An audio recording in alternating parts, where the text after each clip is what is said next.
na us for long, una don't forget una cultural food there. Una kana this corner. If una know how for usuna legi lu wa serna tayit wer bu de nit taxaw la talal la loxo dama ne askan bi jox len ma sen noppa ndax te Kairó Properties ñum ñoo ñew nak génné fi lolu bam set wécc ne néegi luwaas kenn du ko fayati ndaxte ñu ngi leen amal bërëbu dëkkeekaay yu yàñña dëkkeekaay yi nga xamante ne nii ñu ngi ko jaayee foofu sa Lamin Kerewan bërëbu dëkkeekaay yi nag li nga xam ne moom mooy ndox ak courant mu fa lépp loo soxla sa wàllu dëkkeekaay Kairó Investment Limited mu ngi la ko fa amal Kairó Investment Limited nag seen bërëbu dëkkeekaay yi ñu ngi ko jaayee si cash price muy jar si $200,000 dalasi $250,000 dalasi $250,000 dalasi mortgage nak foko dega moy fay nanka ba fay bi jeex nga fay ko ci diiri juroom benn weer dama ne Kairó Properties njaaxare jeexna coono jeexna tidal nelaw ci sa kër bo nelawé sa gannaaw bandang Kairó Properties daw leen dem seeti seen kër yi fofu nonu sa Lamin Kerewan me famulem una kusha una kabo una welcome back. This is not the program una be wait for. Them big one they be wait for. Them picking they be wait for. This is not the Career Corner. Career Corner. This is not the program what they bring for all the una want see. This Career Corner they touch all sides by the Career community. This corner they talk about the culture. And you know say any tribe, the culture na the backbone of any tribe. This corner you go bring for una aku politician. This corner go bring for una aku fashion designers them. This corner they bring for una aku celebrities them. If una wasabi if aku footballers then they na the country, una follow me with na this corner. Una they get aku artists them. If una want see aku cook man them. If una don't dey na us for long, una don't forget una cultural food them. Una kana this corner. If una know how for una want know how for cook fufu, una kana this corner. If una want know how for cook lasas, una kana this corner. This corner they bring for una anything what you una want see. This corner go bring for una everything what you una want see. Well, this corner una go bring a for una na una aku pikin, aka Salima to Bangura. The aku pikitu. No that. Guess what? Na the aku pikin.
Yes, yes. Good morning, good evening, good afternoon, wherever you are watching or listening to us from.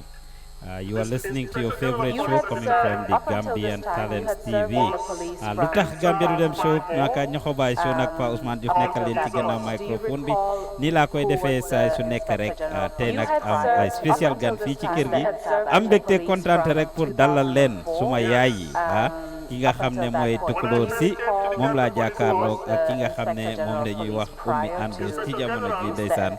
ñëw nag pour waxtaan ak ñoom ci li nga xam ne moo lembe réew mi suñu dëkk ci jamono ji ñu ngi toll foo xam ne ku ko sànni mbattu mu toj lan moo xew foofu noonu politique lañ wax de naka la réew mi di doxee ci jamono ji suñ politiciens si ñoo xam ne ñu ngi flip flop si jamono ji ni daal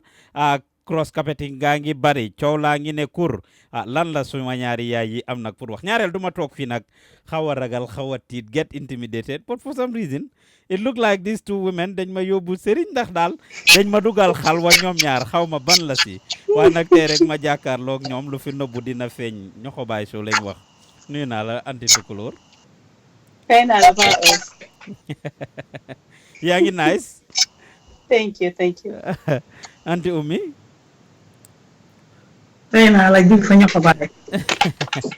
ñu dugga ci waxtaan bi xam naa ne waxtu amut di ko nag ma continuer tagala waaye mënuma mënuloo waaw ba tey rek ñu continuer ñu waxtaan rek maak yéen ba tey ji dëkk bi coow laa ngi ne kur fiñ nekk nii ma doore ci yow anti Oumie Andrews you played big role ñu bari si ñun online lañ leen xamee seeing the role you played in bringing change to the Gambia as far as the politics is concerned. Before 2016, you were very vocal, you were out there. Of course, the coming of the Fatu network, you guys were very involved and were participating actively. On your own social media platforms, you independently participated, you shared your opinions, and ngeen na waxtaan ak askan bi saay bu nekk 2016 laa ñëw rek bi ngeen demee ba nga xam ne change am na ak tey li nga xam ne contribute ngeen si ñu ne million yu dugga ci dëkk bi yu ci bari ci support GDF Oumie Andrews ak Tukulor ñoo joxe million yooyu amiin place ngeen yaakaaroon laaj naa ko Tukulor léegi nii nag yéen a ngi critical of Adama Barrow waaye dinañ ñëw ci loolu laaj naa ko Tukulor mu ne soxlawut place you are very critical of the government this minute what is your analysis of Adama Barrow's government? Pa Ousmane loolu question bi ma laaj dafa ëmb lu bari Adama Barrow government am bi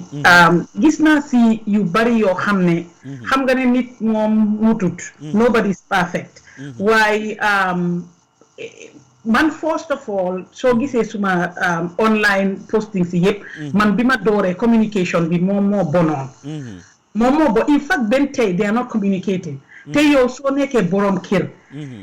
nga ñëw nga fekk sa kër mu ngi am problème bu dul jeex because moom lim jël lim take over dafa am problème bu rëy la da nga war di wax nit ñi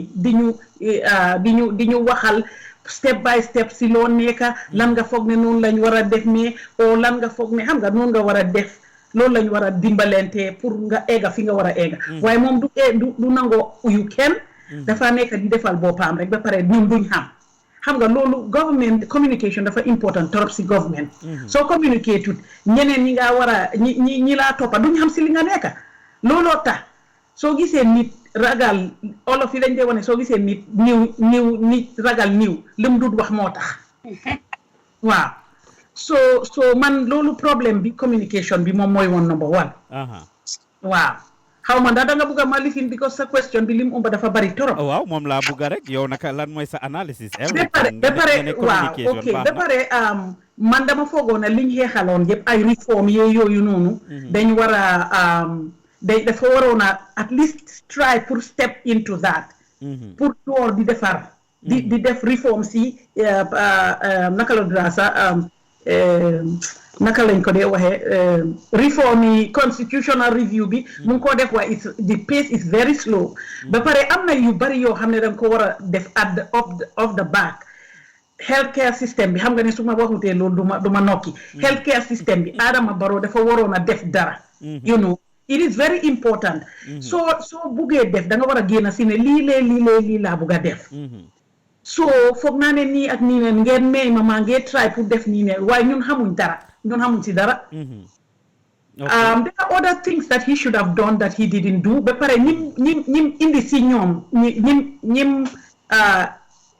ñiñ ko booleel. Man lu tax man ma support leen because of ñi ko baak. ñoom Halifa ñoom OJ ñoom Ousainou Darboe ñoom fogoon naa ne ñooñu they are seasoned politicians ba pare xam nañ lu xewoon démba ak barka démba so dinañ ko mun a dimbale teete ko ndege moom du politicien pour dimbale ko waaye afterwards ma gis muy drop ñooñu noonu xam nga that was very very painful because loolu waxuñ ko woon ñun moom bi ma woo dafa waxoon ne dëgg la moom munut politique xamul politique waaye ñi ko wóor dinañ ko dimbali that was very very good xam nga ni ko waxee man loolu mayoon na ma motivation waaye left to man alone moom alone singly standing man duma ko doon support because I didn't know him and I wouldn't know what he would bring to the table but with ñi ko surround man I was satisfied because I know those people. Okay. Tukulor ma laaj la yow it the same take sa take on the same issue naka nga gisee yow tamit nguuri Adama Barrow almost 3 years down the line. Adama ñëwee Adama bi mu ñëwee comme Oumie ni mu ko waxee ñi ko bootoon ñun ñëpp si ñooñu lañ amoon yaakaar ne Adama su fekkoon ne déglu woon na ñooñu konoon Adama foog naa waxuma ne it will be perfect waaye foog naa ne dina doon tane waaye Adama bi mu ñëwee ba toog lim def mooy mu dàq APRC gars yi nekk si booram dàq ne ñooñu ba pare tëj bunta yi at the end of the day guess what happened Yaya Jammeh ni mu ko daan defee moo continuer di am liñ xam ne moom du amati Gambia mooy ne rey du amati te Gambien si ñoo ko du nanguwaat waaye at the end of the day man foofu laa gisee yëpp ne Adama Barrow tey soo gisee Adama muy am problème bi moo am et simply because anti Oumie balal ma nga mute agum sa boppa rek mu ngi reflect nga mute sa boppa anti Oumie waayal Tukulor mu ngi wax Adama so gisee succeeded is simply because Adama dégluwut wax man ma Oumie mi nga gis nii to be honest with you Pa Ous ñun toog nañ ñu jox Adama a lot of chances soo ko seetloo time boobu noonu bi mu njëkkee li fi ñun ñoo daan nekk si Facebook bi di xulee ñun ku ko laal rek ñu dem ñàpp sako because ñu ko doon jox chance but what ended up happening mooy ne Adama nekk di make mistake every day to the point boo xam ne you cannot give him a chance anymore te I will tell you something Adama mu dem tey keneen ku ñëw mu continuer li Adama di def dinañ ko def luñ ko def mooy liñ ko criticize and everything bañ am the Gambia that we need because to be honest with you Pa Ous ñi dem saani karta ñi nga xam ne seen dara turu na tey ñooñu liñ yaakaaroon du liñ gis si Gambia so Oumie lu mu wax yëpp foofu lay jàpp rek ma yokkati loolu thank you waaye yow ñu ne yow Tukulor soo gisee nga moxante ne muut ci commencement bi Fatoumatta Tamba Jang sa anti la moo tax waxuloo wax ju bari time boobu nga doon support what is your reaction to that ne Fatoumatta la rek biñ daaxee Fatoumatta si nga dem while si nga activate the opposition button. That is not true. Oumie Andrews angi ni suma lifin la suma serne la that is not true. Man suma xam nga suma timeline bi dina proof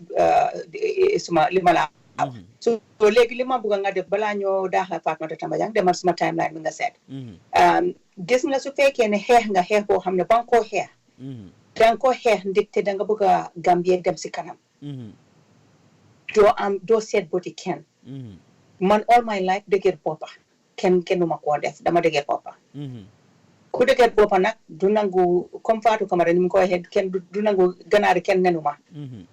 so man like I said all along soo gisee may doon jox Adama Barrow a pass mooy ne ñun ñëpp gisoon nañ Gambia naka la demee ñëpp gisoon nañ Yaya Jammeh yaaxu bam bàyyi Gambia and because of it ñun ñëpp dañ toog rek ñu decide ne you know what nañ jox ñi chance waaye soo demee almost 3 years nit ki amut chance bi nga ko jox delivered anything you will react but again suma timeline moo laa tontu thank you waaw waaye ñu ne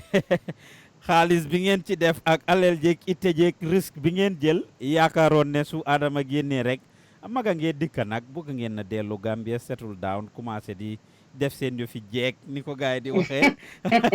suma yaay xam nga gaay ñoo ko wax de du man suma yaay ngeen place nga bëggoon ñu ne rek Oumie yow ak Tukulor place ngeen bëggoon Adama joxul leen place si nga commencé be laaj naa la ko before gis nga man mi nga gis ni man mi nga xam ne gis nga tey soo ma compare ak Oumie si affaire yi place bi ñu am America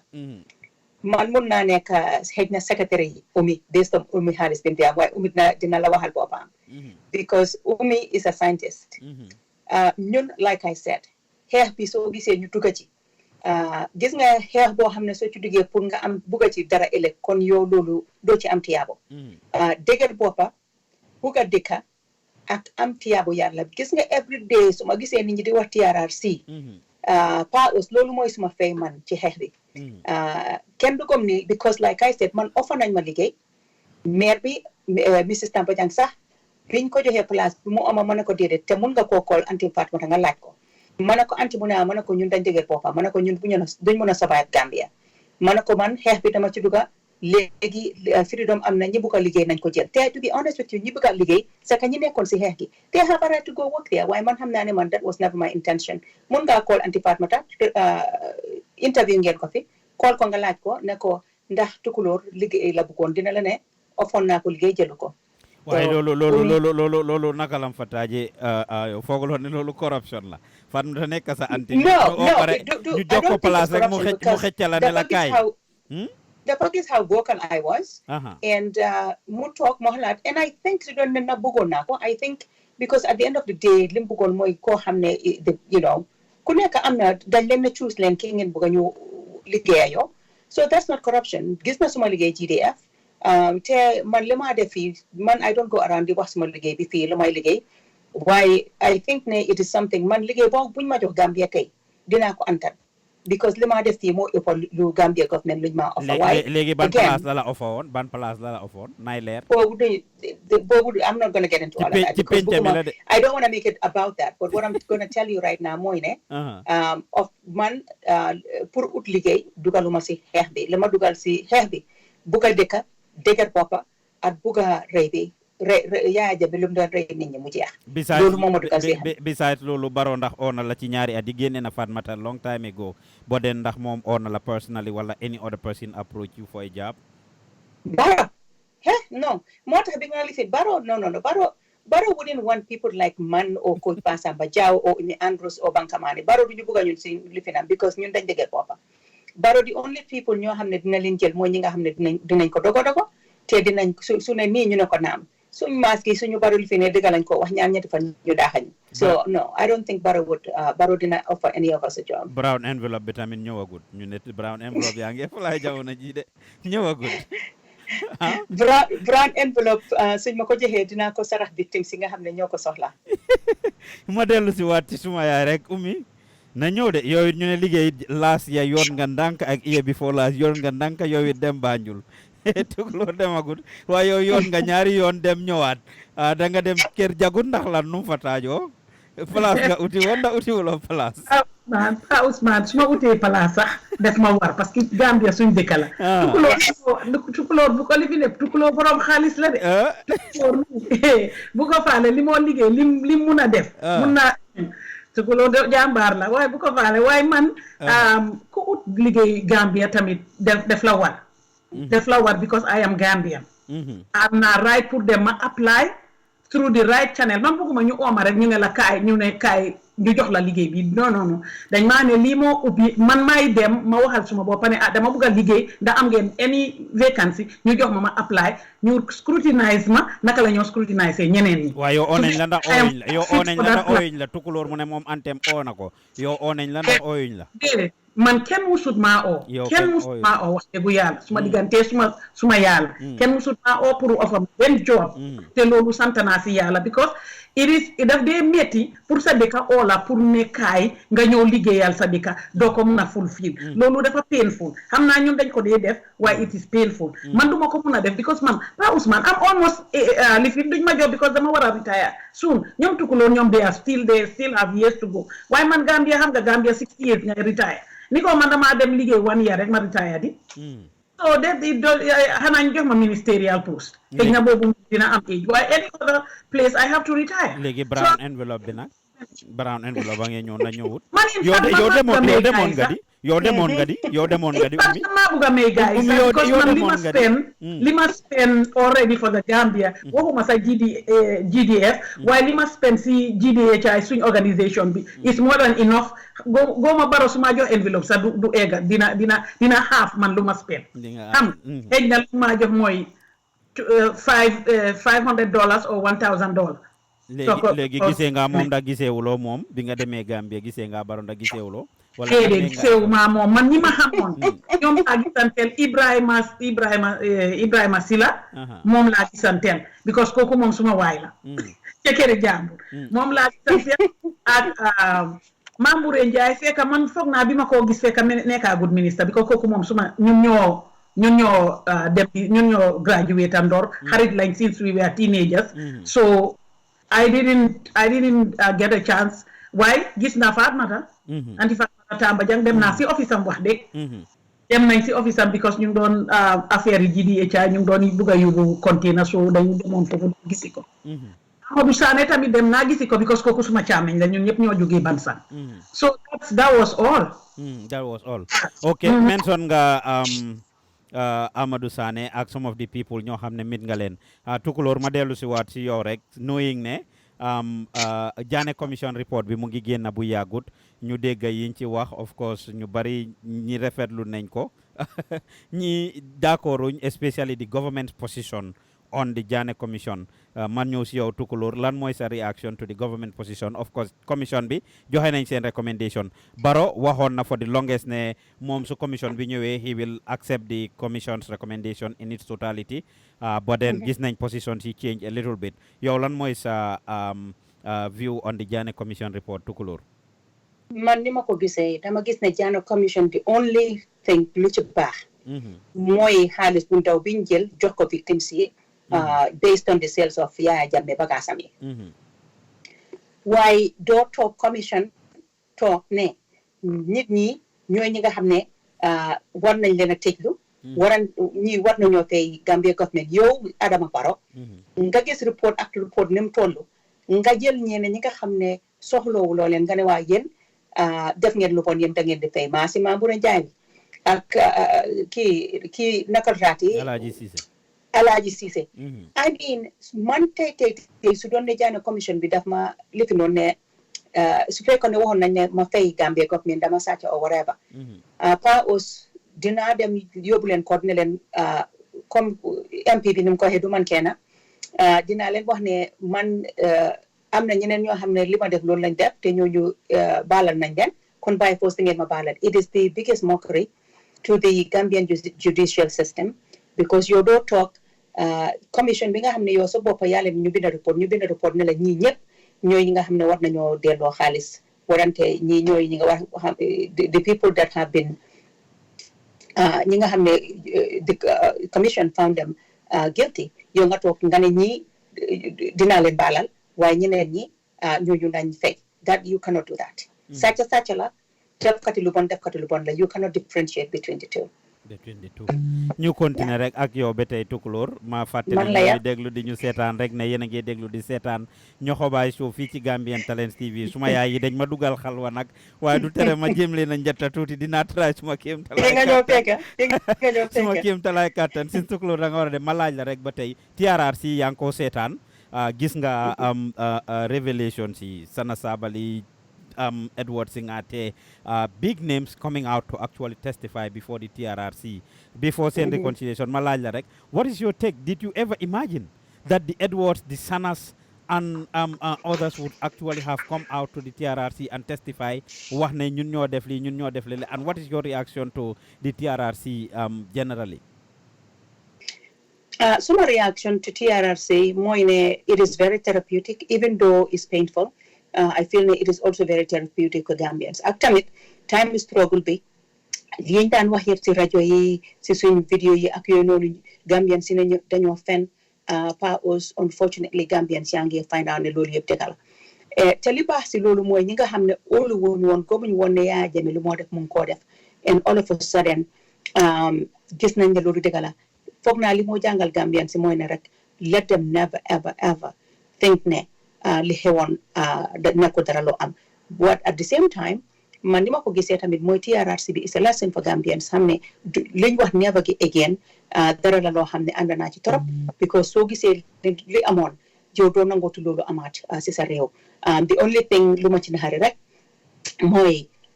Jongala si ak ñoom Sana Sabally ak ñoom Edward ñu ñëw ñu wax lu bon liñ def yëpp ñu bàyyi leen ñu dem toog si seen kër yi waaye foogaloon ne democracy moo mel noonu obviously there is no court, they haven't been found guilty in any court of law, so what should happen? I mean, in as much as you may wish for them to be behind bars, but I mean, they are not guilty of any crime technically, but they are not so why have a little small opinion so moo tax ma ne la man waxuma ne Gambia because soo ma seetloo Saka Jongala si bu ñu leen bàyyi I went wild. The reason why I become very emotional when it comes to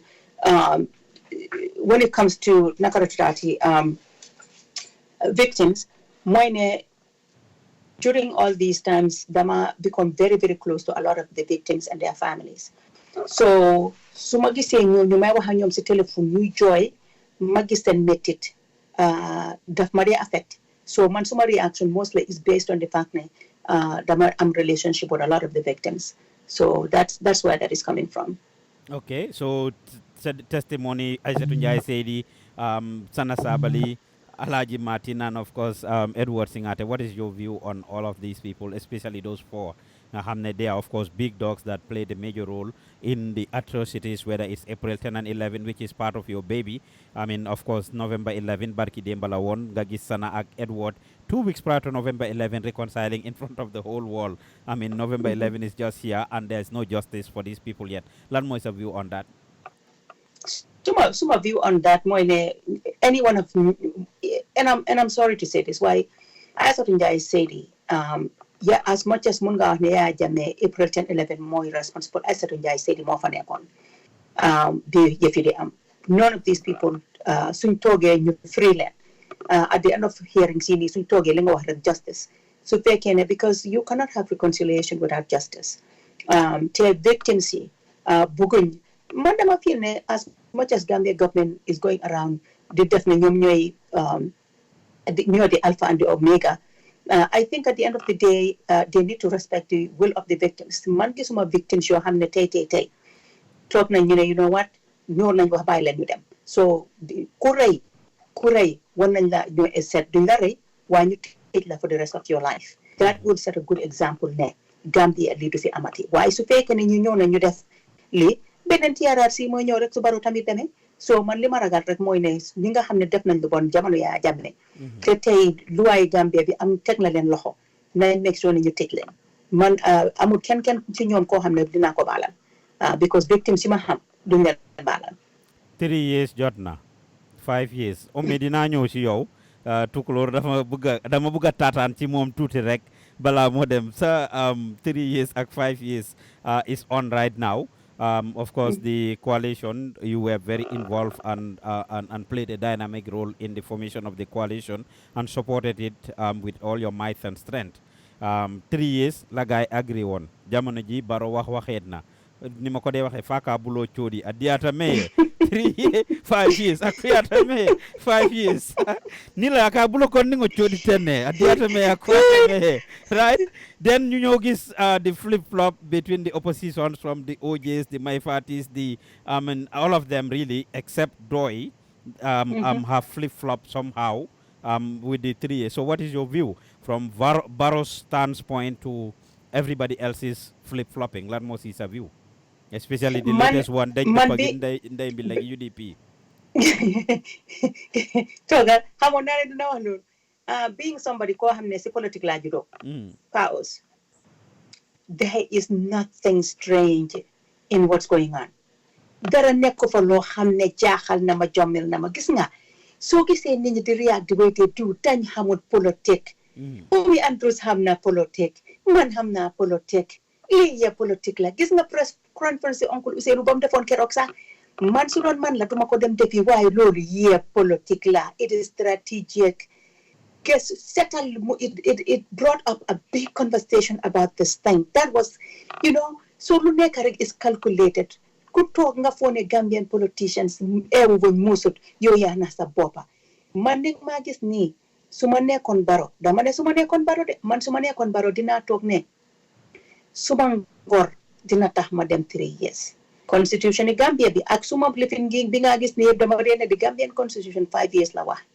waaye man su ma doon baro dinaa step up in 3 man duma xuloo ak baro duma xeex ak baro su choose pour dem 3 or 5 years as long as ne jàmm mu ngi Gambia man I don't have much to fight about the only thing loo xam ne 3 years jot na bi the only thing loo xam ne I feel very strongly about it paus mooy nañ bàyyi 3 years jot na ñu bàyyi leen ñu dem protest gis nga suñ leen bàyyi woon ñu dem protest comme konoon wax ji kenn du ko dégg sax nit ñi duñ bari waaye léegi jox nañ leen boos bu ëpp boo xam ne loolu lañ waroon a am Adama Barrow Oumie Andrew suma sende la coalition 2016 page bi man maa ko doon ron so vidéo si ak nataal yëpp si man lañ doon ñëw so when you really think about it fuñ mun di dem dinañ talk about human rights dinañ wax ne Yaya Jammeh du bàyyi politiciens yi ñu Gambien si ñu wax li leen naxari si moom ñun suñ ñëwee dinañ leen jox government boo xam ne di nga am rights loo bëgg a wax duñ ko wax yaa ngi maa dégg so léegi Adama Barrow bi mu nekkee président benn tey bàyyiwul kenn protest man loolu moo gën a important to me than the 3 years or 5 years honestly nañ bàyyi gars ñu protest because it is their fundamental human rights. waaye terewuñ leen a protest di anti xanaa kay ndox mu tànga miñ ne ñu ngi koo indi kay. moo xaw ma ne ndox mu tànga miñ ne ñu ngi koo indi moo xaw a raglu I'm talking about the water cannons. but then terewuñ leen a protest di they are going about having their meetings having their press conferences they are freely moving about they are putting on their t-shirts ñun ñu ngi leen a interview left and right so they are going about their business though. I know waaye li ma wax mooy su doon ne Adama Barrow joxoon na leen because li ñu gis nga soo gisee ne du protest paos dañ dee protest because am nga loo xam ne daf la naxari te kenn faale wala loolu mooy protest so ñii dañ toog ñu ne Adama yoo yaa ne ñetti at nga demuloo léegi kon ñun dañ bëgg a pour wan la ne kontaan nañ si loolu that's a protest now suñ demee protest nag ñu yaaxa dëkk bi ñun ñëpp dinañ jóg ne leen li ngeen def baaxul su ko defee next time suñu ayee ni ñu protest dinañ ne soo gisee ñu ayee leen li ñu yàqoon la waaye paos Adama musta bàyyi kenn protest ever ahankay occupy Westfield xeex la may Fatick ak maire bi biñ toogee ñu gis ne lii tàng na ñu ne xaral fi mu nekk because gis ne activité ñun ñëpp ñu ngi def campagne te la gars yi bàyyi leen ñu dem protest so you cannot count that one because boobu sax balaañ koo am xeex la so no si gàttal kay si gàttal biñ toogee ba tey no single protest took place ñëw rek apply rek ñu jox leen permit bu si nekk fight nañ in every way possible to block it when they couldn't gars yi door a let go at the end of the day waaye 3 years jot na ñoom seen boppa they are not united this point though man I have interviewed the past 2 weeks maa ngi leen a interview executive bi seen boppa am nañ break up ñi demee side bi ñi demee side bele diggante Kaw Yoro mi ne moo form opération remove Barrow Kingsport ne moom moo form opération 3 years jot na ñoom seen boppa ñu ngi am issues this point but Barrow lately we have seen him kind of mobilizing support for himself every day ñu gis a new group barki di mama gis coach binda ne meet the farmers to gim wax wala meet the people to almost jekkali nako because he has met almost half of the people ñi mu war a meet already at the State House and I think that makes a lot of sense barki de mbo njaay musician si la fi mujjee invite ak promoters yi pol yi mu invite head yi mu invite regions yi mu invite religious groups yi mu invite ñëpp mu invite the State House to actually talk to them yow naka nga gisee Barrow just mobilizing all these different communities and talking to them politics that's the bottom line politics gis nga man nit ñi lu ñoo coow yëpp gis nga politics lan la ku mun sa morom duma te politics is dirty politics is never pretty it is never clean America bi nga gis ni sax seetal démocratie man démocrate la waaye guess what li ñoo def impeachment bi yëpp lii yëpp stratégie la ndax ñu mun a daaneel Donald Trump so Adama fu mun di dem ñi nga xam ne ñoo ko uyu Adama dina leen ko te he is doing that Adama mu ngi daw UDP mu ngi daw doy ku nekk doy fi mu nekk ñu ngi pick up a lot of members so politics la rek everybody has a right gis nga man dama utee nit ñi de muy Adama muy Halifa everybody has a right suñ buggee nekk président ñu am parti they have a right pour ñu dem ñu naxante ñu deceive the Gambian populace to get there that is what politics so ko waxee nag ñu ne disrespect waaye man ni ma gisee politics is about lies and deceitfulness to get what you want. So why you so waxee loolu yow nga xam loolu yëpp, then why are you into politics? Why are you supporting politicians? Don't you think there's a credibility issue on the line? Okay, listen to this. It's politics dama ci juddu dafa nekk si suma deret, but Gambian politics nag mooy loo xam ne man mënuma koo antan, because Gambian politics soo duggee si political party yow doo mën a criticize kenn, doo mën a toog fenn. Looloo tax ma decide na man su election ñëwee suñ mënee vote dinaa vote, because loolu suma right la. Waaye for now xaw ma naka lay def in the next year de, waaye fi mu nekk nii place activiste moo ma gën a jik man, because dama naxari deret te su ma joonee political party ma gis lu ma ne xew ci ñoom dinaa ko wax, te loolu du dee dox si Gambian politics. ñu ne yéen a ngi jéem a form parti, I mean yéen a ngi togg parti. Dégal mu ne ñoom Oumie ak gars yi waaw yéen a ngi jéem a form parti I can tell you right now. Anyway, I have to go. ñoom coach ñoom banque waaw ñoom coach ñoom banque yéen a ngi woo kon forming parti. Man I can tell you right now. Te Oumie suma sende la may laa wax léegi ne bokkuma si parti,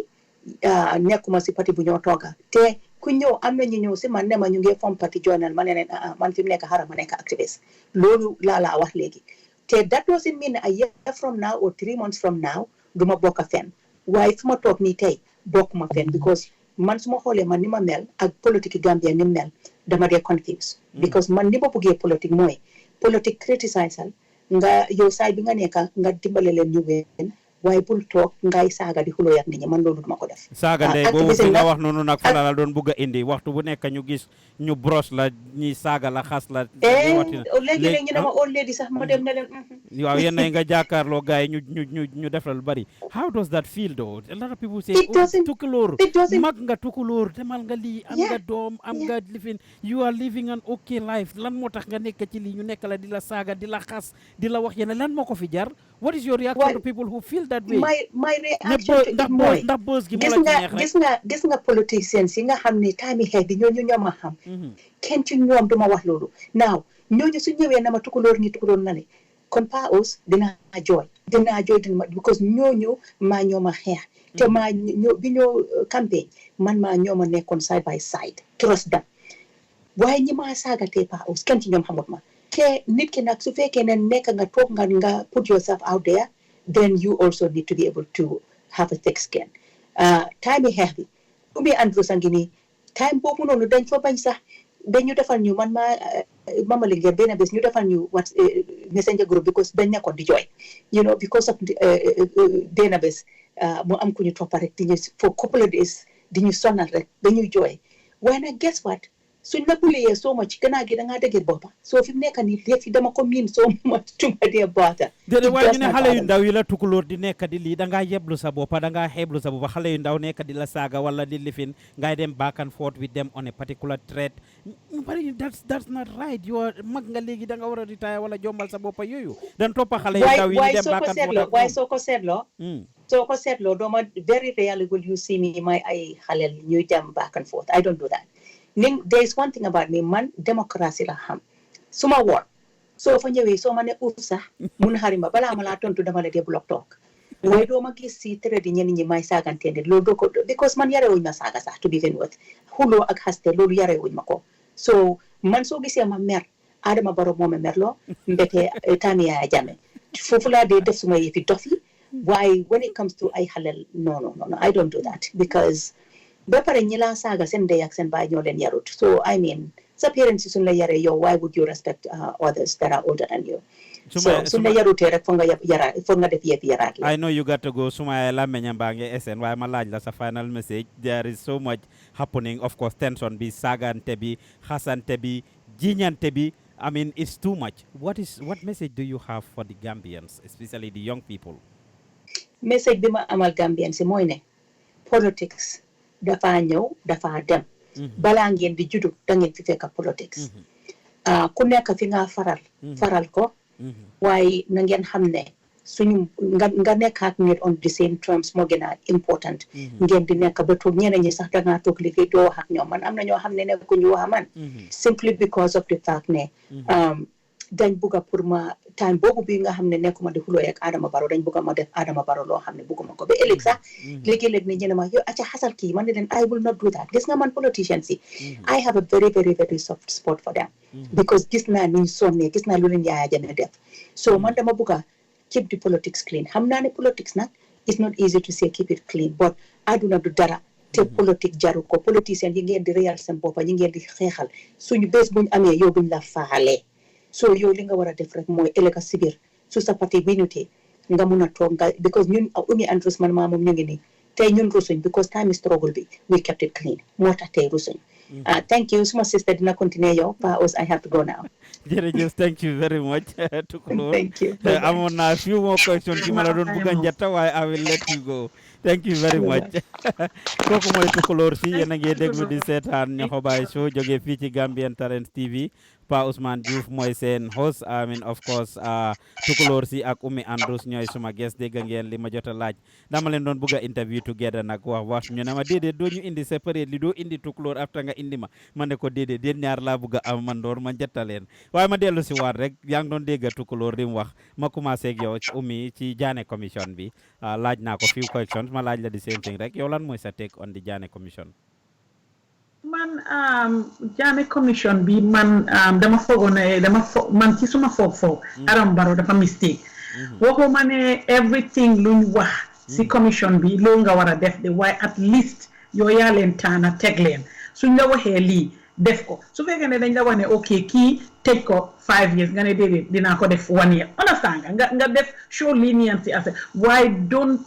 make sure that luñ la wax pour nga def nii you try by all means to do it su dut yëpp sax nga def yéena waaye bul xaajaat loo di def nii dafa mel ni yow li nga def Jana Commission li olof yi dee wax ne danga ma jox boppa nga rocci laame moom la leen def so man foofu daal loolu laa foog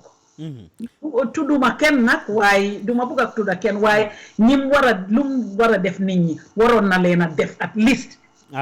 doo tudda because Mamboure Njie ngeen yéen a demandoor school moo tax doo ko tudda mooy ndey mbilla gi di nañ waxante dëgg nag finance minister moom lañ ci seppi ak ñoom Alaaji Cissé nag yaa booy nañ waxante dëgg nag suma yaay yow wax Alaaji Cissé tamit ñoom dañ xamul Alaaji Cissé billaay Pa Ous soo xamee Alaaji Cissé is one ban dama waaru sax ma ko see commission Alaaji Cissé waxam bariwut he is a man of very few words te am na yu bari yoo xam ne du ko dee jël ñooñ la soose yi dee wax ji suma moo fala déedéet waaye menu no waaye ñoom ñëpp dañ mistake because ragal la ku nekk ragal nga Yaya Jammeh bu nga nekkoon si ronam ku nekk ñeena seen livelihood la foog ñu liggéey ñoom ñëpp duñ mun a jékki-jékki rek bàyyi ko foog ñu liggéey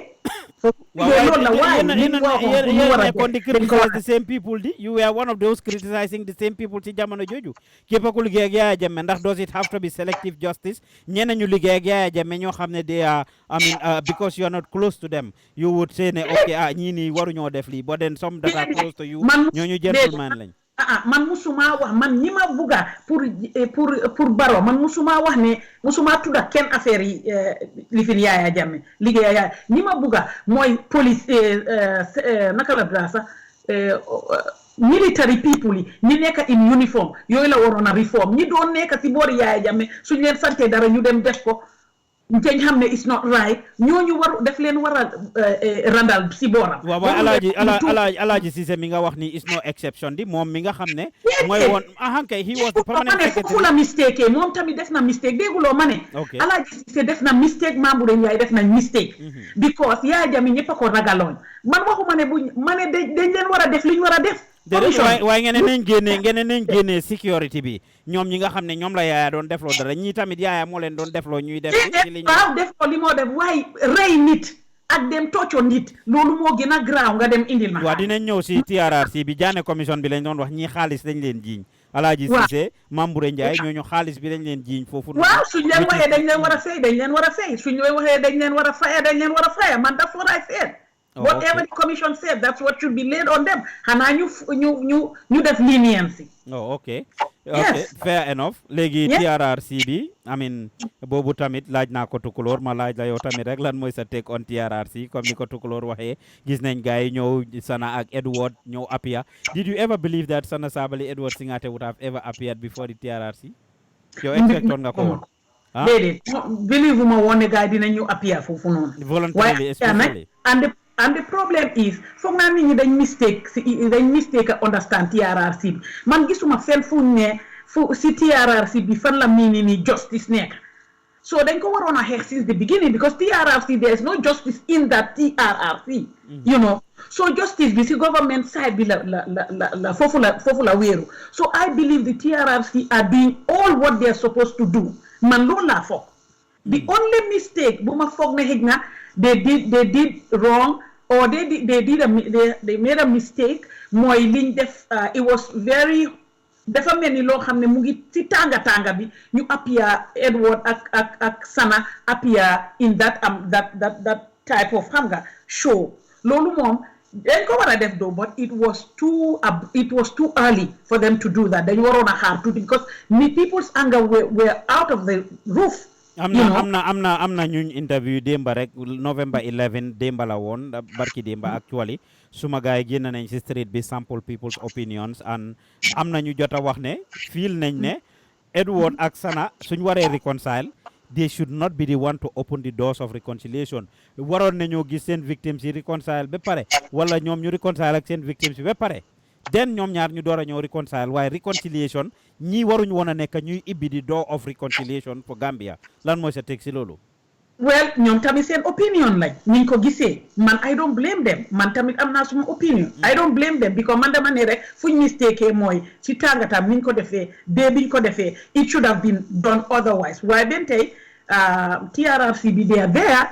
they have to fulfill all their mandates su ma ñëwee man maa yoo ñu am problème man de dama bëgg a reconcile duñ ma wax déedéet di duñ ma wax déedéet waaye mënoon nañ ko move to another day because time boobu noonu tension bi it was too high man loolu laa foog. especially the fact that Edward a ngi just testify noonu ñu ne waxul dëgg bi outright mu deny everything loo xam ne direct involvement am la mu deny ko ba pare su fekkoon ne ñëw na sax wax dëgg comme ni Sana supposedly waxee dëgg but moom he denied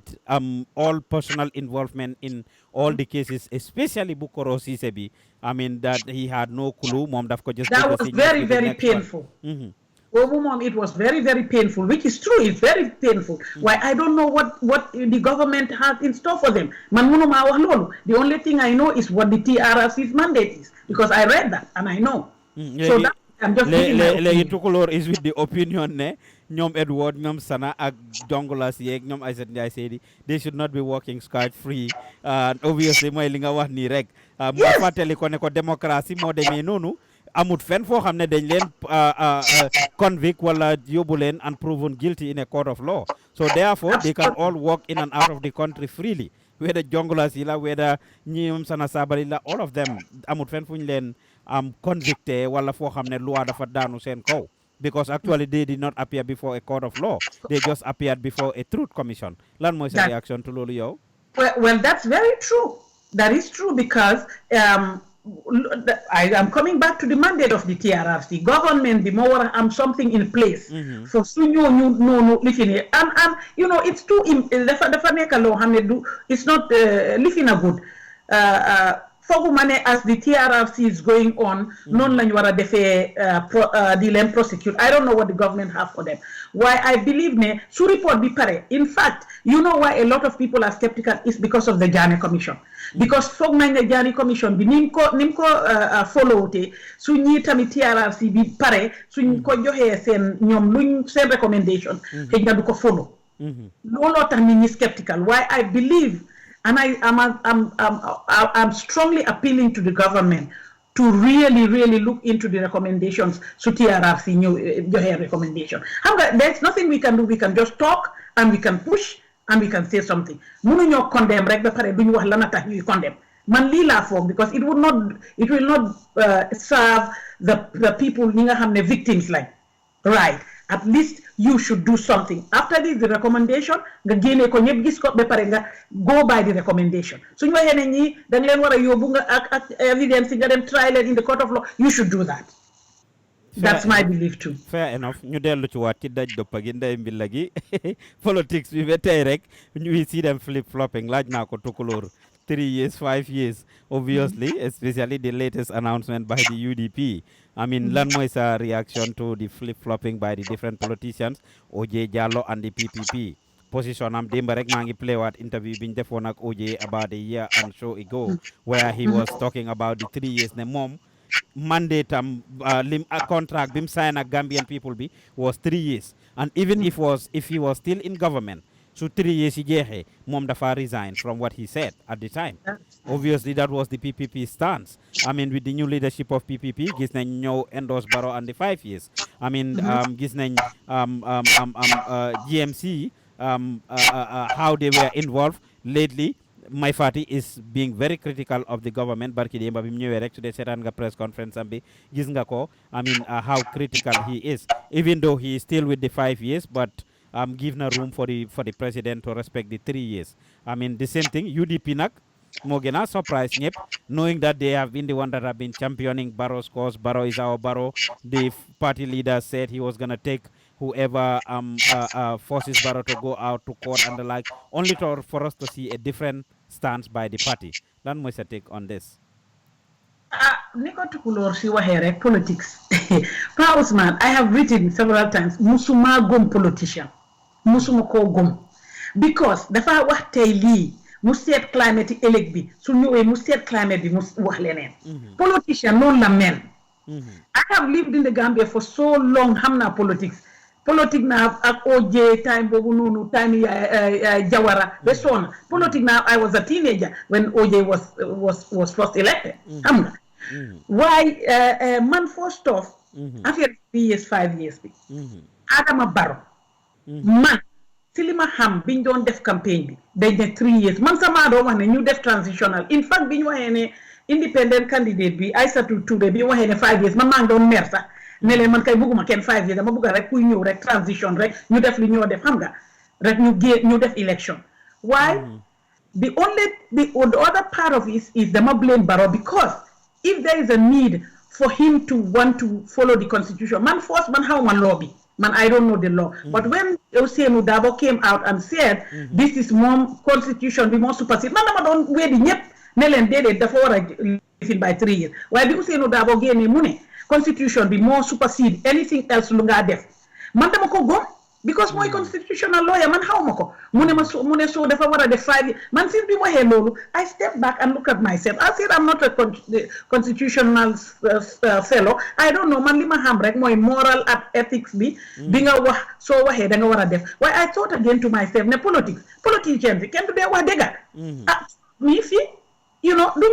they just look at the climate and see what's conducive and they say it. They do it, you know. So, lolu moy problème munon na gena si mune man ma waxon 3 years degala man ma ko waxon te lolu lañ nangone way ñun mënu ñoo duga into election for 3 years way kay leen ñu def ni ngeen may ma jekali 5 years bi ñu because suñ dooré di follow constitution bi it will help us way suñ bëggé break away from what the constitution says dañ na duñu help mu wax dara dal lo xamné dina ko mëna li fi nit ñi déglu ko way nim doon génné di wax né fi lay nekk di ko wax by force or something man lolu naxari won na ma torop daf ma naxari sax another thing to OJ mom xawma mom fogg na ne légui mom OJ waxon na ne 3 years dina génn mom mandate bi loolu la ko jox waaye ndax léegi because of ñoom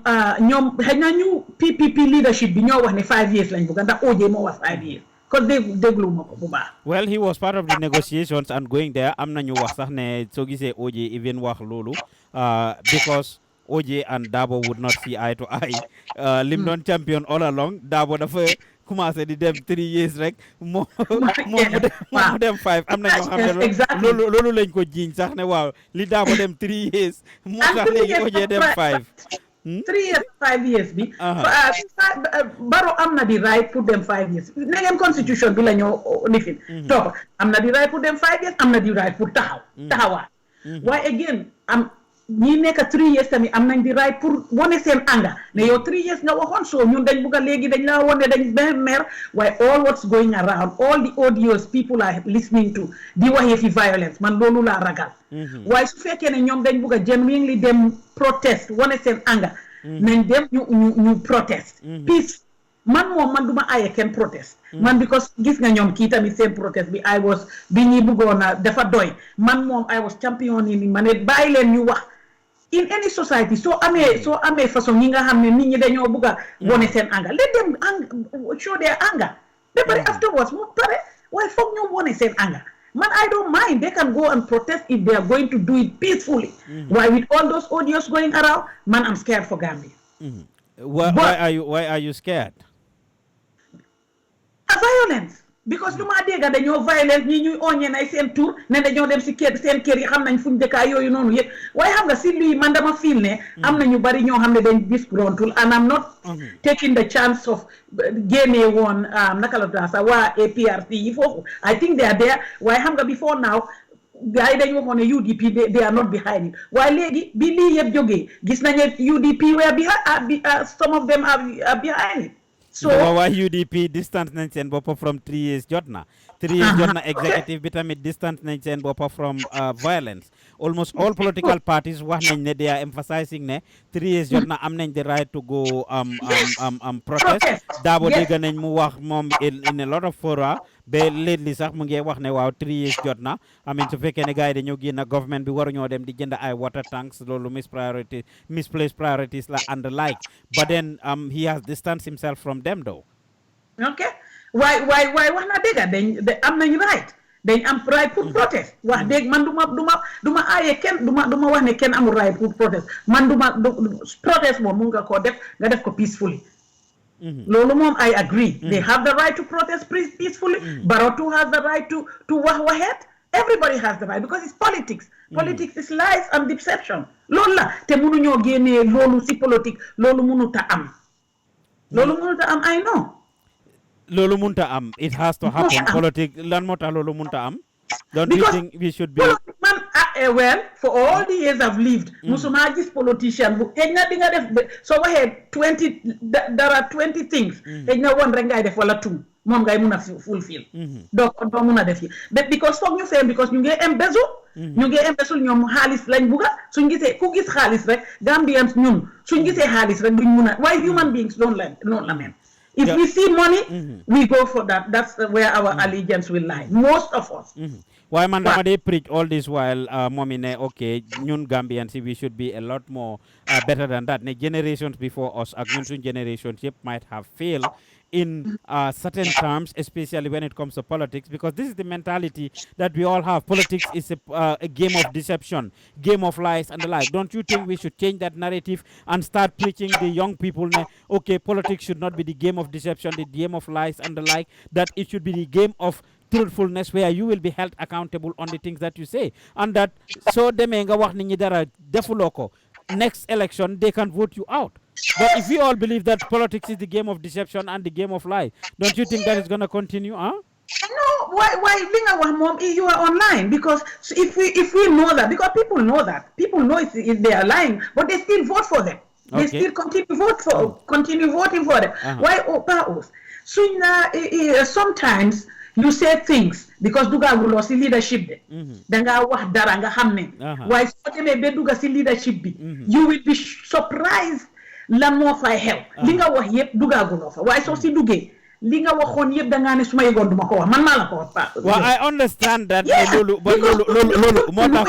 moo tax kon ñu bañ di diggale loo xam ne mooy loolu parce que yow sa mébét rek nga xam nekkuloo si biir li nga wax nii man dégg naa Obama wax ko in an interview ñu ne ko ñu tooñ ko sax ne ko jëlee na ko doon wax foog naa tooñ ko ne ko yow sa kawar gi gaaw naa weex di and like and some of the promises that he made in 2008 mu ne time boobu duggaagutoon si biir. The reason why he said that is because he wasn't within. When he came within mu realize ne in fact all the powers don't lie in my hands. I have the political will. There is a lot that I want to do. Why unfortunately awma even the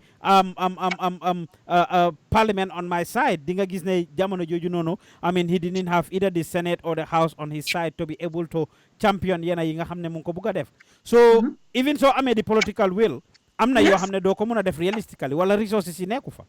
That's what I'm trying to say. That is what I'm trying to drive at. Diga wax lu nekk because man ni ma gis ni man feel na ne any Gambian buy run for office dafa buga pour dimbale dëkk bi man lool mooy suma feeling waaye soo demee ba foofu yu bari texa yu bari dañ la dee daal ba nga xam ne dañ day faate lana la fa yóbbu. It's left to us Gambians pour ñu xool suñ gars yi accountable waaye pour xool leen accountable dafa na xari dafa naxari because most of them wouldn't man looloo tax ni Tukulor Sey waxee noonu that's the same stance I am with because mënumaa bokk ak political party because su ma bokkee foofu su ma gisee Pa Ousmane when I was growing up yëfi lifin rek laa bañ pour advantage kuy jël advantage man almost Kanifing school every day dama daan xeex because damaa gis ñaari nit ñuy xeex ñu ne kii moo tooñ kii moo mun kii ma dem dimbale ko wiki every day dama daan xeex every day Kanifing school primary school waaw because bëgguma advantage damaa dem gis kenn di xeex sax ma dem rek ma toppoon ku nga xam ne dafa nekk ko di underdog man noonu laa mais bëgguma fi advantage so di we should foog ma wax su fekkee ne defuloo lu dégga bi dinaa ko wax. da ngeen a form political party da ngeen nekk di form political party. nga ne dinaa nekk seen campaign manager. Are you guys working on forming a political party?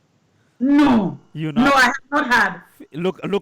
us in the eye, face the camera, and tell us. Yes, I have not heard about any political party yet. You know,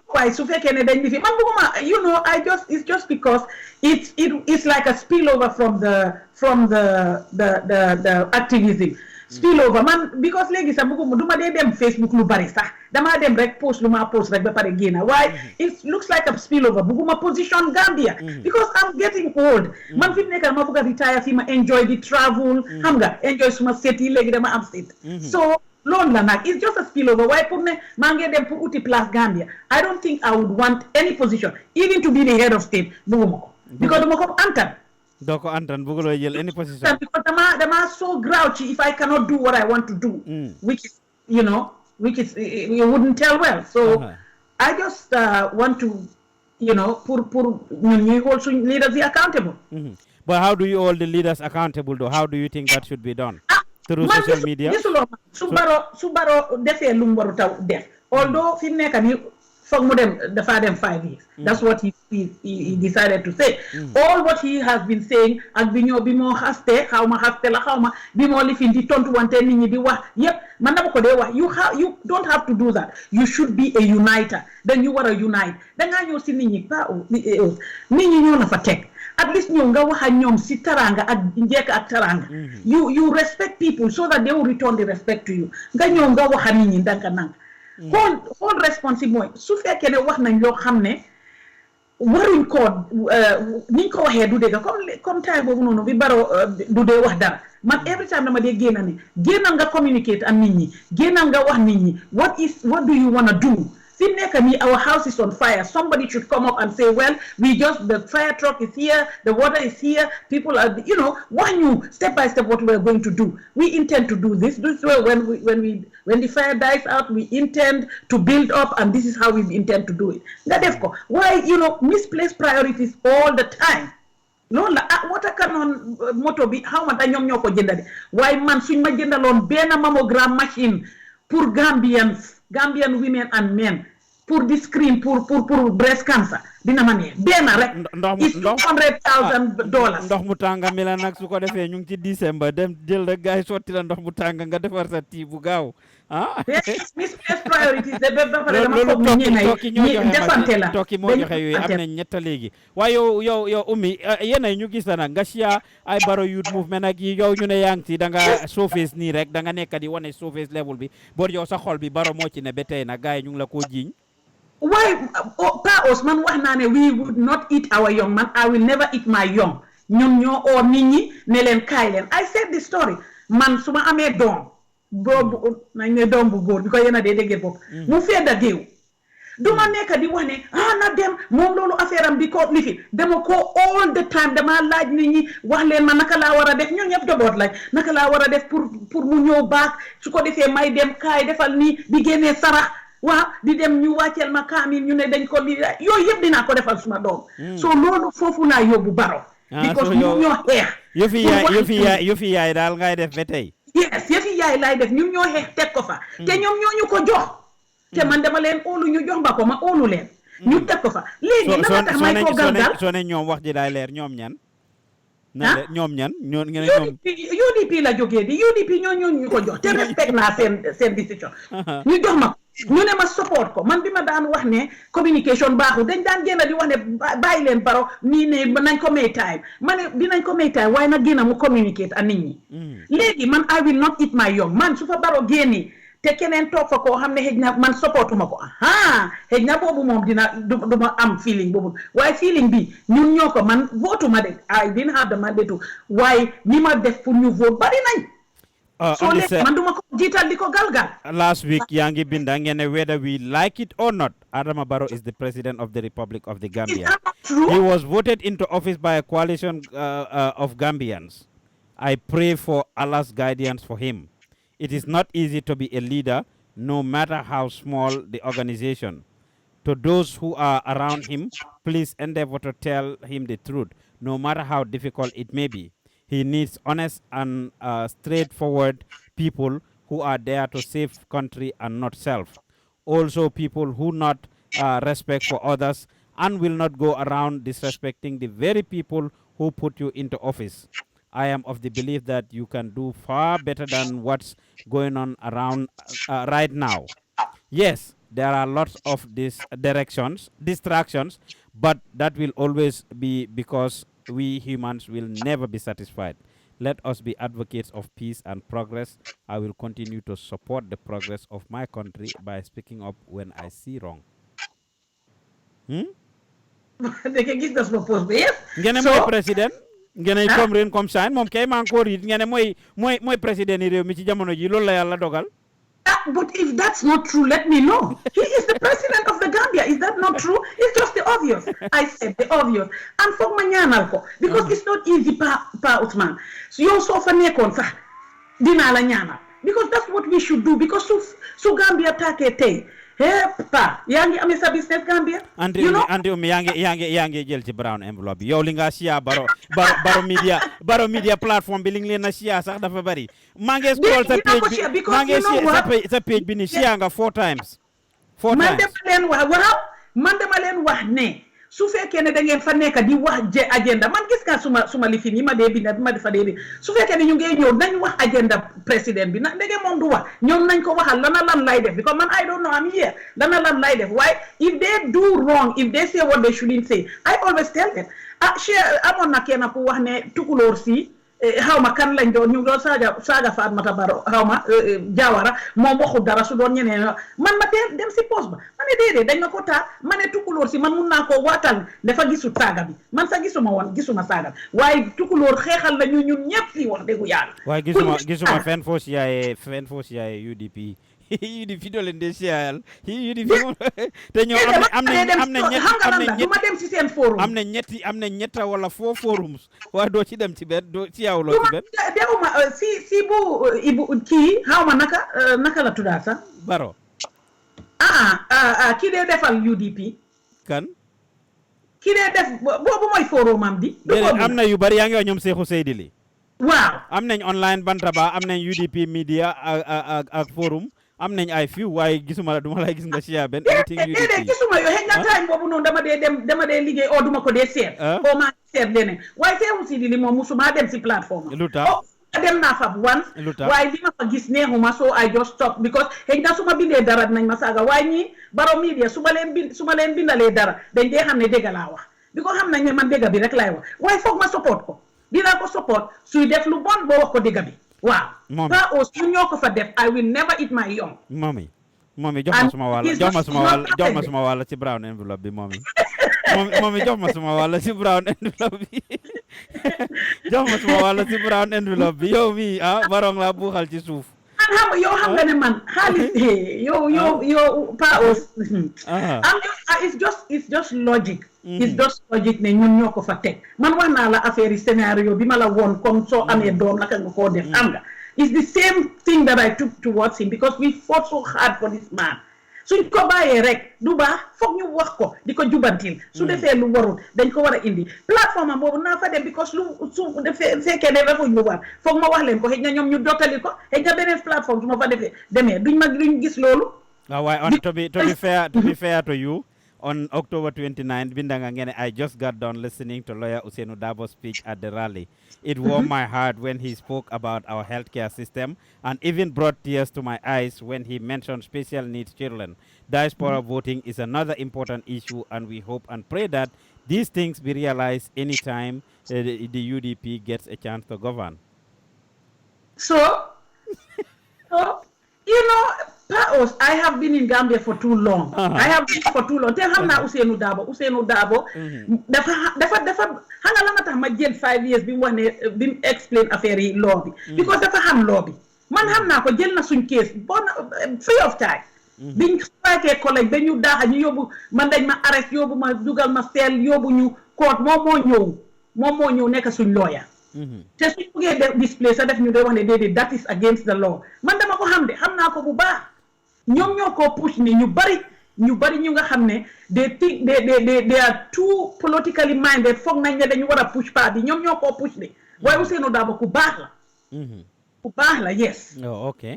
dafa gom law dafa gom law bi. léegi lan mooy sa réaction ni lim wax ne système change amul Halifa Sallah génnoon na wax ko a year and a half ago gars yi ne waaw dinañ ko lekk nit yi ñu doon support Barrow si jamono jooju yëpp ak government bi everybody that was within State House wrote statements ñu bari si waa UDP at the time obviously were supporting ne okay it was too early luñ mean système change amul there is freedom of speech yu bari gars yi wax ko. Now, all of a sudden, not only did Halifa say it, dégg nañ Lawyer Darboe mu wax ko 2 weeks ago at a rally in Bakau, and my father just said it 2 days ago when he landed touchdown at the airport from Germany. What is your reaction to Lulu? ñu ne system change amagut. System change amut de.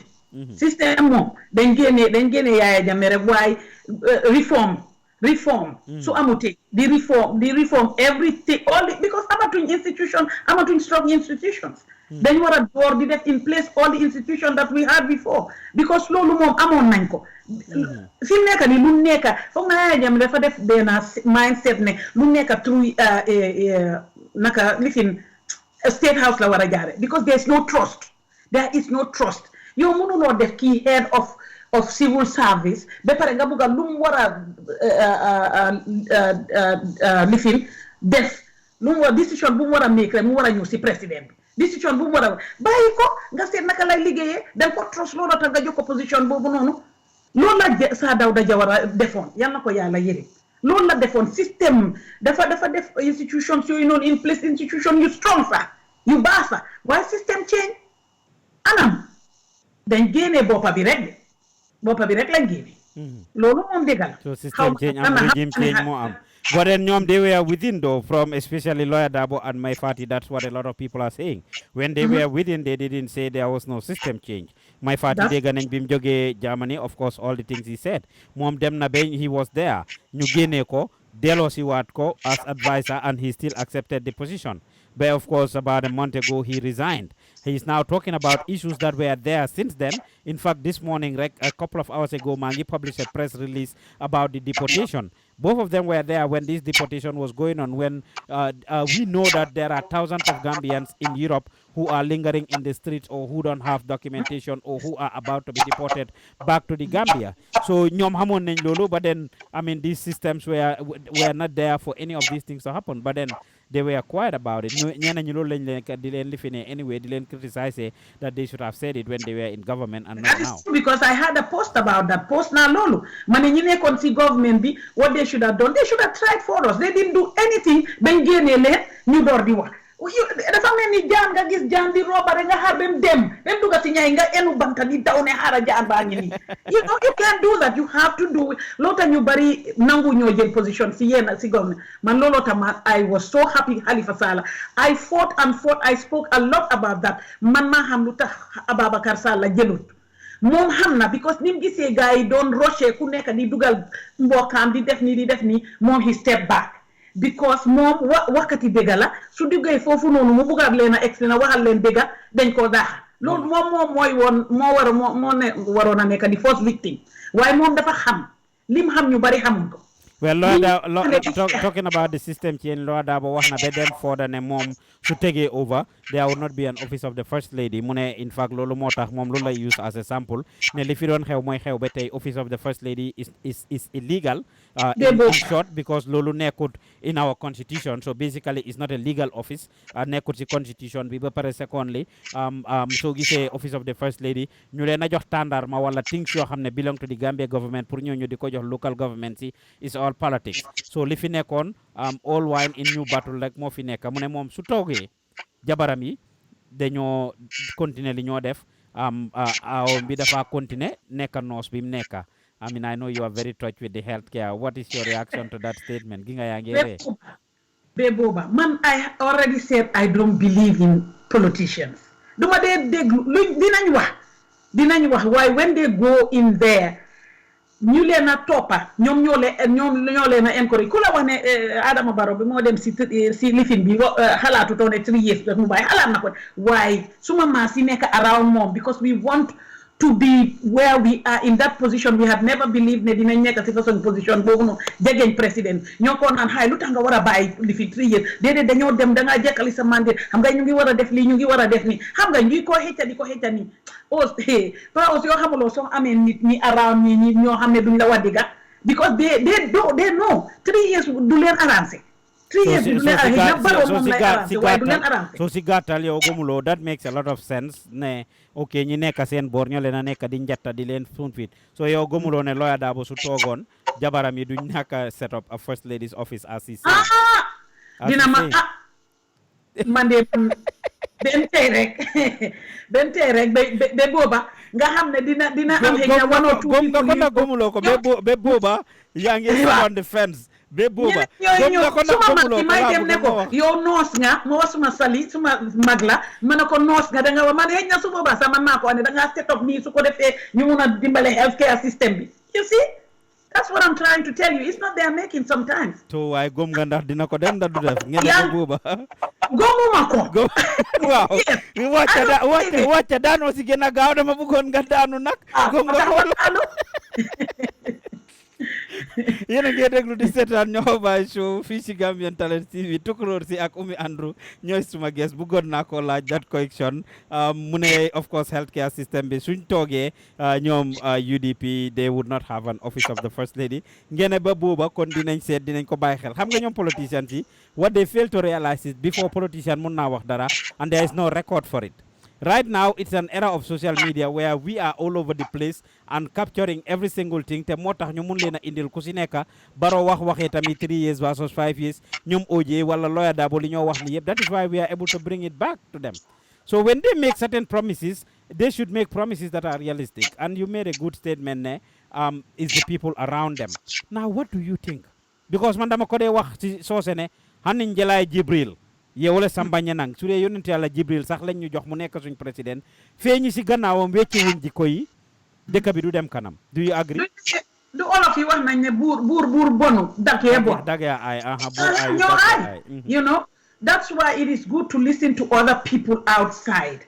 It's good to man foog naa ne Barrow is good for him to be listening to these online radios, listening to social media because moom am na loo xam ne ñeneen ñi amuñ ko woon taay boobu noonu social media was not up to date. Di nga listen xam naa ne du lu nekk moo nekk digga waaye xëj na benn one or two things di nga pick from here to there di nga xam ne xëj na ñi nanguñ na ko woon a wax because ñoom ñu ngi foog na xëj na suñ la waxee da ngaa mer ba pare you isolate them or di nga leen lifin waruloo di tàccul kooku ne every time nga ne ko li nga def baax na de because that's not right. you su fekkee ne bugga nga koo lifin mun ngaa wax nit ne lim def right tut ci lu rafet sax ne ko waaw li nga defoon démba xam naa ne def nga lu baax li nga lifinee nii waaye xam nga tey bi nga lifinee nii mënoon nga koo defee nii. Understand nga def nga lifin ko su fekkee ne nit koo xam ne kuy dégg wax la dina xam ne kooku moo koy wax déggal du caagee ne daf koo lifin waa li nga def baax na loolu nga war a def sax loolu nga war a def you know man dama feel ne it's just the folks around him pushing him ni ko noonu du taagoo yóbbal la ñii yëpp man loolu laa fii ñim taagoo yóbbal yëpp gaa yi lifin yi gaa yi coalition du taagoo yóbbal te man ñoom coalition bi ñëpp laa blame sax ñëpp man blame bi moom jéeguma ko kenn ñoom ñëpp laa blame liñ def dafa wrong ñoom ñoo tax Barrow mel ni mbenn si naka because bam génnee OJ lañ waroon a step out in fact ñu ne ñoom the first person kan la njëkk a génne biñ génnee may faati lañ waroon a def délégation ñu dem fekk leen dem fekk ko forcé dem gisee moom ne ko ñun coalition lañ formoon te liñ waxoon ñu fàttali ko because ñu ne ñoom duñ daan meeting soo leen meetingutee sorry maa ngi wax naka ngeen a xamee progress o loo leen war a def ak lu ngeen warut a def da ngeen war di meeting soo ñëwee si meeting loolu lañ waroon a di first place pour wax ne may faati liñ ko génnee it's not right because coalition la foog ñu waxante su dee dara loo xam ne dafa def ko def loo xam ne dafa affect Gambia bi whole system dañ ko war a oo ñoom ñëpp ñoom coalition members yi ñu talk as a family because me I was thinking it would be a family own business like lifin pour ñoom ñëpp ñuy lifin xelalante because benn xel du xel man dama fi consult consultant exactly waaye defuñ ko ñu génnee foofu noonu ñu ne teg ñu génnee somebody else oje lañ génne Fatmata Tamba Jang ak ñoom kii nii Henrek ñoom Biye Jaaw ak waay gis nga noonu la su fekkee ne yaa ngi encourage dafa fona bi mu génnee ñoo ñeen waxu leen dara mu ne kon xaaral ma toog bu baax ñi ñu ma may chance mu toog génnee keneen ñu ne teg waaw léegi fi mu nekk ni moom kenn la ak moom kenn rek la ak whoever Amat Bah xaw ma kan ñoom rek a fa nekk di because that is not right ñoom they were too quiet so they got us into all this it's not Barrow ñoom ñëpp ñoo ko def ñoom ñoo ñu ko def so are you suggesting ne they had misplaced priorities parce que biñ ñëwee ñu ne coalition bi dañ amoon agenda as far as liñ doon war a def is concerned dañ doon war a liggéey def seen constitutional reforms yi I mean and the like ñu set up different systems in place pour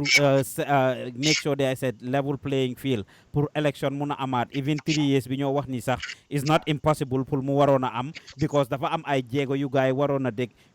wecci yenn clauses si existing constitution bi prioritize pour make sure ne constitutional review commission bi set up nañ ko in the first 1 or 2 years loolu ñuy pare ñu dem referendum and everything so some things should have been done pour ñu mun a achieve 3 years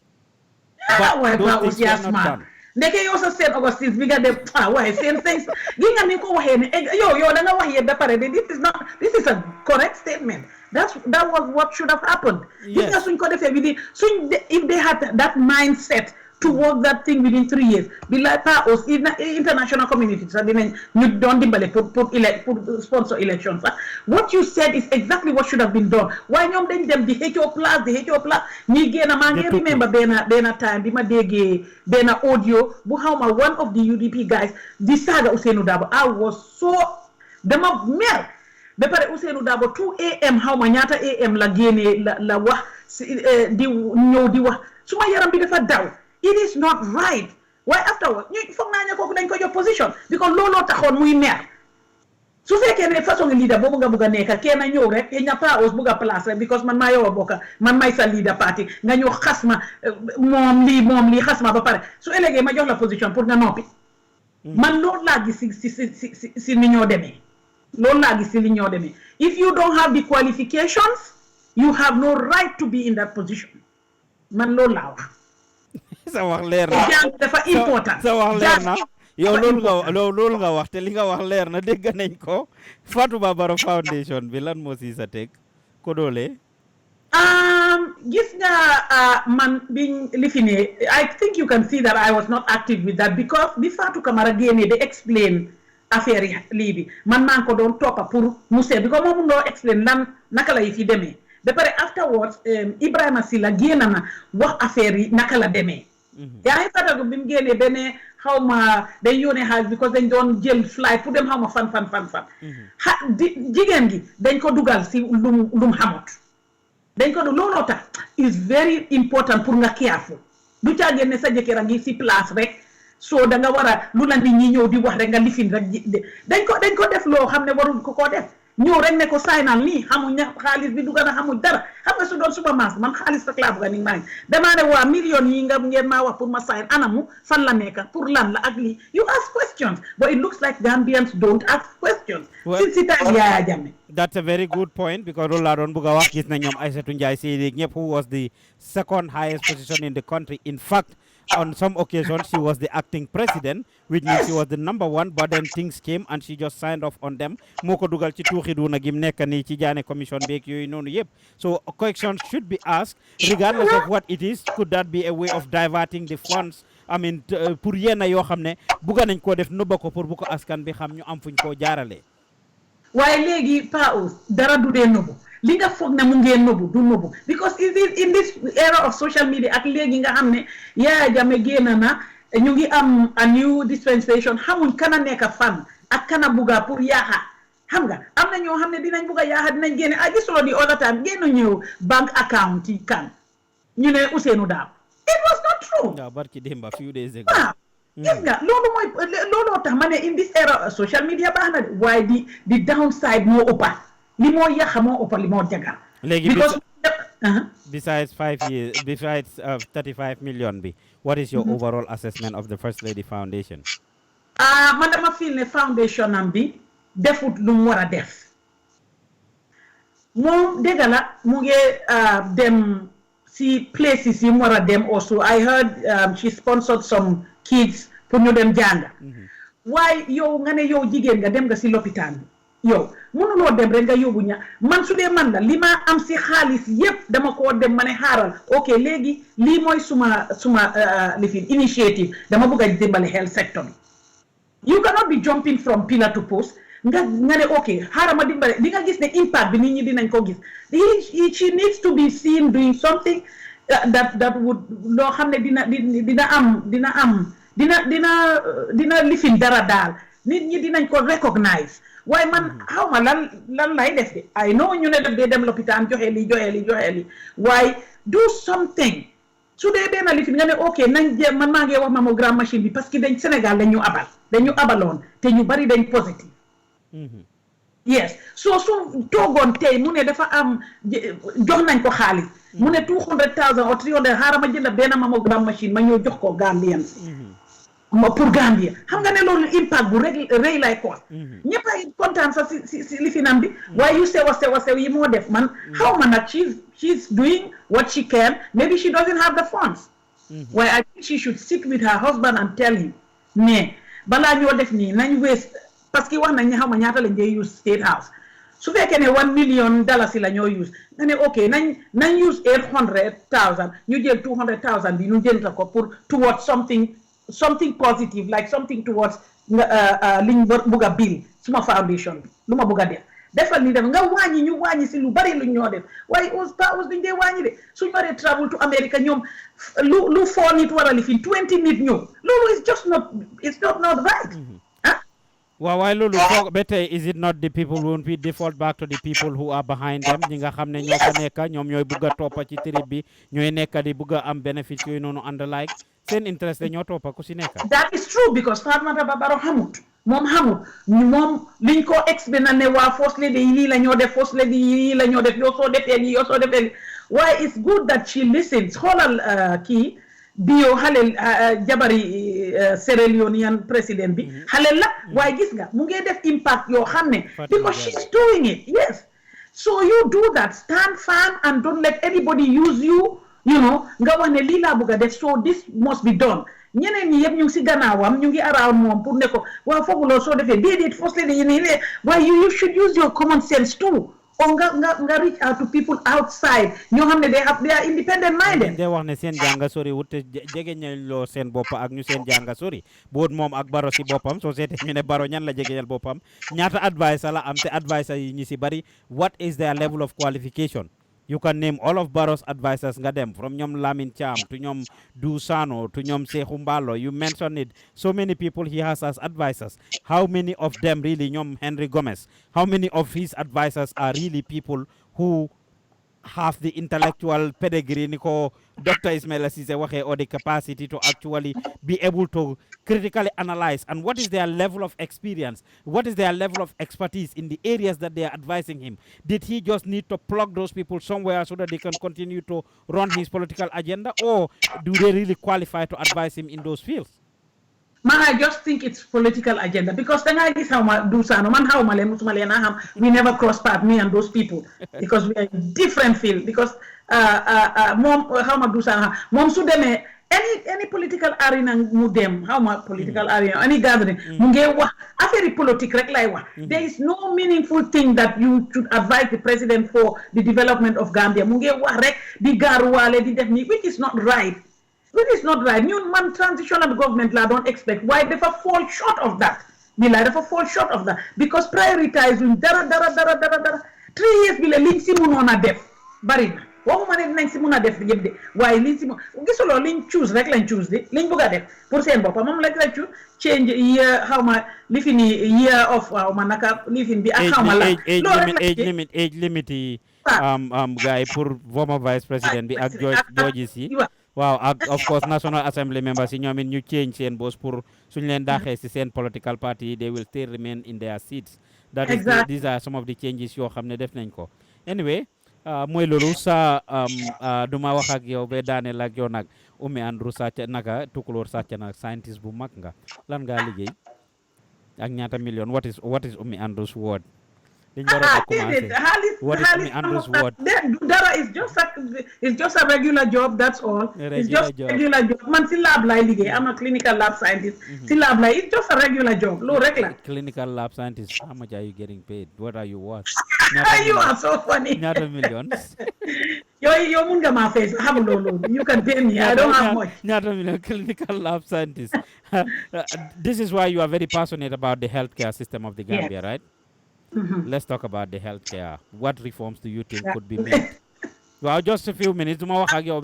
I see you are very passionate about that. You are part of the DHI. So let's talk about that. What reforms do you think could be made in the Gambian healthcare system? First off, Paus, that's a good question. Lolo satana matobuba. Gis nga the mindset. Man fog nga ne xam nga 20 years of dictatorship did a lot to the country that people don't realize. Gis nga soo liggéey si soo choose a healthcare system bi. It's your passion. Bul wane xaalis moo tax ngay liggéey loolu da nga war a am yërmande tamit si other people, but the whole mindset of the people moom moo correctut because soo nekkee lopitaan dëggal la lopitaan bi amut jumtuwaay and we don't have to blame ourselves ñun dañ choose pour ne dañoo liggéey foofu noonu even though xam nañu amut jumtuwaay waaye at least the mere sympathy bi nga war a woon patient bi ku duga foofu noonu ku ñëw lopitaan dafa feebar o mu ñëw seeti ku feebar at least nga am patience nga defal ko at least loo mun you know xam nga ñu ne wax all of days daf saying in wolof mënuma ko wax ñu ne wax bu neex xaw ma lan la sarax la exactly yes waaye yow soo nekkee lopitaan nga toog yaa ngi feebar suñ lifi ne nga ko non hey ma ne yow dafa sa boppa waaye yow da nga mun a oote torop you know you cannot do that here so man dama bëgg ñu import ñun luñ am fii ñu import ko yóbbu ko Gambia def suñ standard waxu ma ne equipment yi nga duñ am yi waaye suñ lifin human resource let me give you an example to that okay. Sometimes there is a background to that. In 2017, bima demee Gambia, suma jabari mboka daf doon am doom mu am doom be bori forcing on man bori 10 ma dem foofu noonu si lopitaan bi pour seeti ko. You won't believe after léegi si ward bi mu nekka 36 people ñoo nekka foofu suma jabari mboka bi depuis foo bi mu amee doom dañ ko jël rek yóbbu ko foofu rek tëddal ko si lal bi and that was it. There was nothing they did for her. Mu ngi doon am cramp, mu ngi doon am pain and a lot of things. And they called the attention of the nurse so many times and the nurse would not address or talk to them. People went and talked to her. She had an attitude just like you are saying. Man suma boppa ma dem engage ko a couple of times and she still had an attitude. I had to identify myself to Koko for her to actually talk to me eventually because bima neke Gambia I had my press card everywhere. I told the nurse bima waxe ak mom really do feel na painam to some extent because you imagine somebody that is an auxiliary nurse nga bàyyi ko in a ward that has 36 patients in it ñoom ñëpp seen condition ku gën a critical la sa morom gën a kii la and she's using her discretion to prioritize based on what she thinks or who she thinks needed more help. Can you imagine 36 patients nga baye ko ben nit ko xamne auxiliary nurse la and everybody is calling her attention. Koku was frustrated bima explain le after man dama ko mujjé yerem she was rude to me at the beginning though why buma explain le fofu foglo ne bété système bi mo nek di fail though. Well, Paus, lolu warantut lolu. Gis nga man fu ma liggéey sax su nurse yi buggee misbehave dama dee dem wax seen supervisor ne leen lan ngeen war a mer ñun ñëpp a ngee dimbale patient yi su fekkee ne yéen you are stressed with whatever work that doesn't mean danga ko war a indi si man or indi ko si patient bi or indi ko si anybody you know you have to check your attitude man su dee man la sax ak 1000 people yu ñu maa indi xam nga am na ñeneen ñoo xam ne dañ dugga si liggéey bi waaye bëgguñ ko xaalis bi lañ ko toppa waaye foog soo fekkee ne da nga nekk a real nurse dégg la système bi fail na of course système bi fail na loolu tax ñu ne amuñ système 36 patient nga bàyyee ko benn nit waaye loolu taxut nga loolu warut a tax nga yara deku waru ta nga yarale ku de di nga ngeen balal ma de xam nga dañ bari te man kenn la waaye ngeen balal ma xaaral ma toppatoo kii ba pare after 9 xam nga waa ju ne sara la loolu nga wax I agree with you loolu is not man under no circumstances should you with all the patience so bo ñu jox la 100 da nga war a wan waaw xam nga da nga lifi ngeen may ma tuuti ma attend si kii pare ma waa nga may ma tuuti xam nga defar rek lu rafet rek loolu moo gën a important dégg la it's not right pour ñu def loolu dafa bari torop système bi dañ ko manet maa la ko wax ne pas os li yàqu dafa bari ba nga xam ne doo xam sa fooy doore waaye man HR système HR bi human resource bi moom laa bëgg ñu njëkk a augment okay good one waaw okay ba pare ñu liggéey on standard procedures xam nga SOP standard operational procedures nga xam ne di nga ko read soo demee nga nekk nurse di nga ko jànga si nursing school bi soo ñëwee balañ la hire suñ la hire di first couple of weeks yi nga train da nga am pour sign ne for confidentiality da nga war a sign yu bare ba bare nga read nga ko nga sign ko nga xam ne loolu nga war a woo ba pare docteurs yi tamit dégg naa ne dañ dee dem ñu ne suñ amee xaw ma ñaata nit about 25 ñoom ñëpp ñu xang seen li fi ñu naa dañoo dem xaw ma lan dañoo dem lan o duñ nangu o da ngaa call docteur yéen ay gut fii du 24 hours 24/7 loolu du lopitaan bi rek di tey man am na a service that was needed in the Gambia boo xam ne for over a week ñu ne one person or two people ñoo ko responsible kenn ki dafa feebar keneen ki of course dëj la am and because of that they are not there and nothing is getting done because the two people that should be doing it are not on shift. So work doesn't happen if there is one person or two people responsible. Man, honestly, suma office Gambia, I put that to them. Nobody is indispensable. Kufa nekut, work should still continue. That is the mentality I train my young people that are running my office in Gambia. Lopitaan da nga war a continue. Liggéey dafa war a continue. Time bi jot. They did it here and I was very, very angry. Here in Atlanta, when the TRRC, TRRC bi, ñu ñëw time yi timis jot ñu si programme bi timis jot nga dégg ni ñaa ngi wax ñu ngi try pour dem jàppale ñu ne dañ war a suspend. Ma ne why? We have our Christian friends here. Everybody is here. You know, if I don't believe in anything, I want to continue. Dama merbe, I left. I left the TRR because I left in protest. I'm not dara. You know, it didn't make any dent, but it made me feel good because I believe in what I believe and I stood for it. Because why don't you stop dara pour ne dañoo julli timis? Absolutely, ku buga julli mu nga jog nga dem julli sa bopp. They stopped the thing and I'll say it over and over again. It was very hurtful. It hurt me. Lolo, you are very right about that. Whatever the case is, in fact, I always say that we are good rek man ko usal Somali as an example in Gambia. This is a country where of course lepp lu ñoo def nañ ko doore prayers. Ñu doore ko prayers suñ paré tejé prayers and at the end of the day there is nothing that ends up meaningful happening during the session. Yoyu dañ ko wara bayyi and fe ñu ngey def yoyu ne dañ am fonction bi dañ am fonction bele honestly juma dafa am Gambia and everything stops. Yes. This is nothing against the next minute I can hear people judging me while yange wax comme do julit. It's nothing about being julit or not. Yes. Hey, ñom xamuñ kan ay dem aljana xamuñ kan mom la yalla di jégal xamuñ kan mo perfect. There's nobody man duma judge ken because I don't want to be judged. Man duma bayyi suma liggéey bi ma lifine fi ñu ne awma break ma dem di julli ma stop di julli dañ ma daha. So yalla sa dina ma wax ne yow man ma jox la yépp jox la liggéey ba pare nga wara liggéey bi nga ne da nga bayyi liggéey bi pour def luñ la santu biko man na la ko sant yalla du wacca ci jox la lekka de yow ya wara def la jox katan bi ak xel bi pour nga dem xalaatal sa bop nga liggéeyal sa bop am dafa am kuma call bu yaagut mu ne a few days ago or a week or so ago mu ne dafa am mbokam yaayam actually dafa joge Europe mu dem Gambia pour yóbbu yaayam lopitaan yaayam was having a concern mu dem ñi wara faj yaayam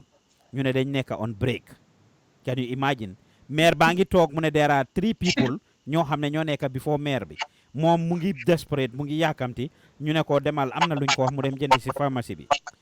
bala mo jog di dem the first person died mu tok am lu mo xaar am lu doon lifin bala ñoo xam lu xew the next person also died and her mom was next. She was freaking out. Munta bay yaayam fofu pour dem si pharmacy bi jëndi anything. She came back and told me that we need to talk about this thing and it is very important. These are the things that are happening. Am kuma wax ne mom jabari system mo am dom. Ñom ñaar lañ bolé lal jabari system bi ak keneen lañ bolé the same bed. And one day ñu bay ko te xale bi was a premature 7 or 6 weeks or no 36 or 37 weeks 36 weeks la xale bi am ñu bay ko mu dem kër. One day after xale bi feebarat again ñu delloo si waat ko si lopitaan bi and the kid was sick. Finally si lañ ko door a dugal si biir naka lañ incubator, right? You can imagine. Dañ ko bàyyi ne mu dem kër. This is last week la ma kii call ne ma these are things that you need to talk about. Xale bi dafa am doom rek dafa wasin rek ñu bàyyi ko mu ñibbi kër.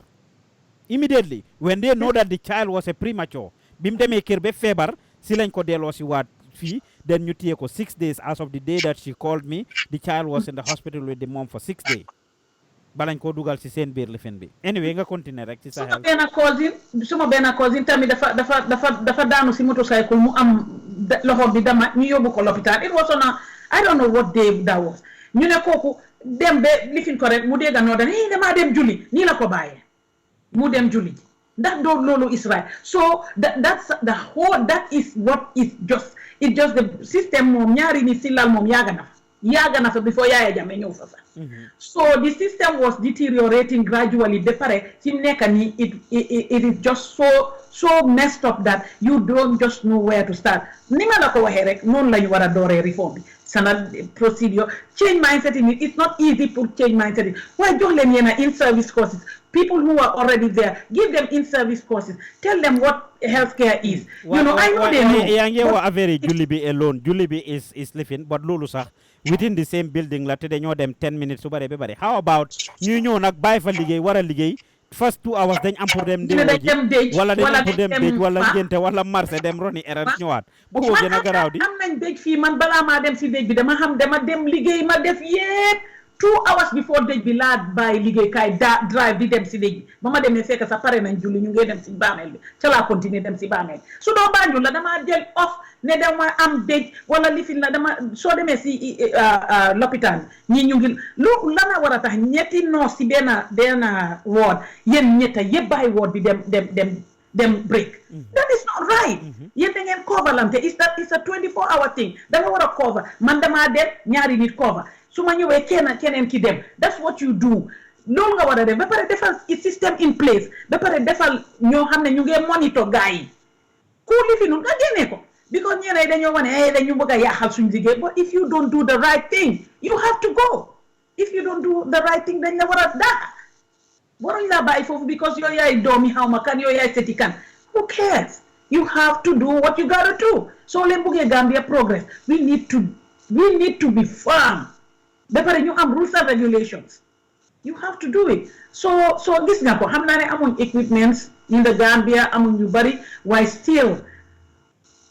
nit ñi our mindset the way we behave is very very very uncalled for. Very uncalled for. So loolu mun nañ ko change and if we change it it will be very gradual and we need to change that xëj na su loolu change sax xëj na dina tane. GDHI xam naa ne is not seen mandate obviously du seen liggéey waaye da ngeen jóg rek pour jàppale. So far at your own level at GDHI lan ngeen jot a def yéen I mean as far as safara redeem some of these things because yaa ngi wax human resource ñu bari si yéen su at bi jeexee for example December ngeen ñëw ngeen dem Gambia a lot of you say you don't want to even naka du ngeen dee génn a dem party ji like most people do but you spend your time volunteering and doing things. Are you trying to instill some of these things into the nurses there and are you creating any impact? Yes. ñu ngi try pour instill loolu because am na ñoo xam ne ñu ngi wax a ñoom ba pare this is our long term goal mais dañ bëgg a def comme in service so li fi ne nga dem si lopitaan yi nga gather gars yi nga wax a ñoom naka la tudd sax explainal leen dimbale leen daal si xam naa ne dañ dee wane waa because da ngeen jógee Europe waaye ñun dañ jógee Europe ou America waaye the system is good here so ñun lu baax si système bi fii moom la ñu war a ekkati yóbbu ko fa Ousmane fii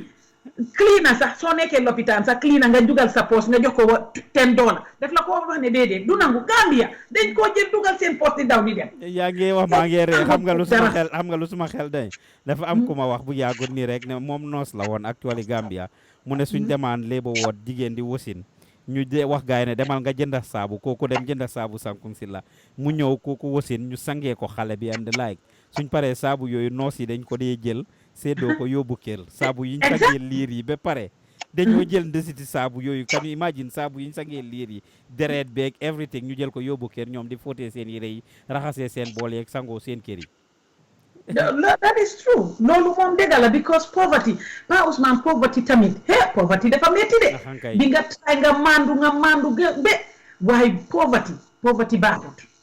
ñàkka rek mooy dugal lu bari si nit ñi ñoo xam ne waruta nekk si ñoom sax can you imagine I know the salary is not good salary bi moom baaxul because cost of living yow Gambia man xaw ma naka lañ I don't know how they live dama leen dee laaj su ma demee foofu naka ngeen dee dundee it is very very difficult soo waree fay ko $3,000 nga war a fay pass every day di dem ak a ñëw it's difficult why we just have to make do with what we have loolu mooy problème bi léegi GDHI liñ bugga loolu lañ bugga pour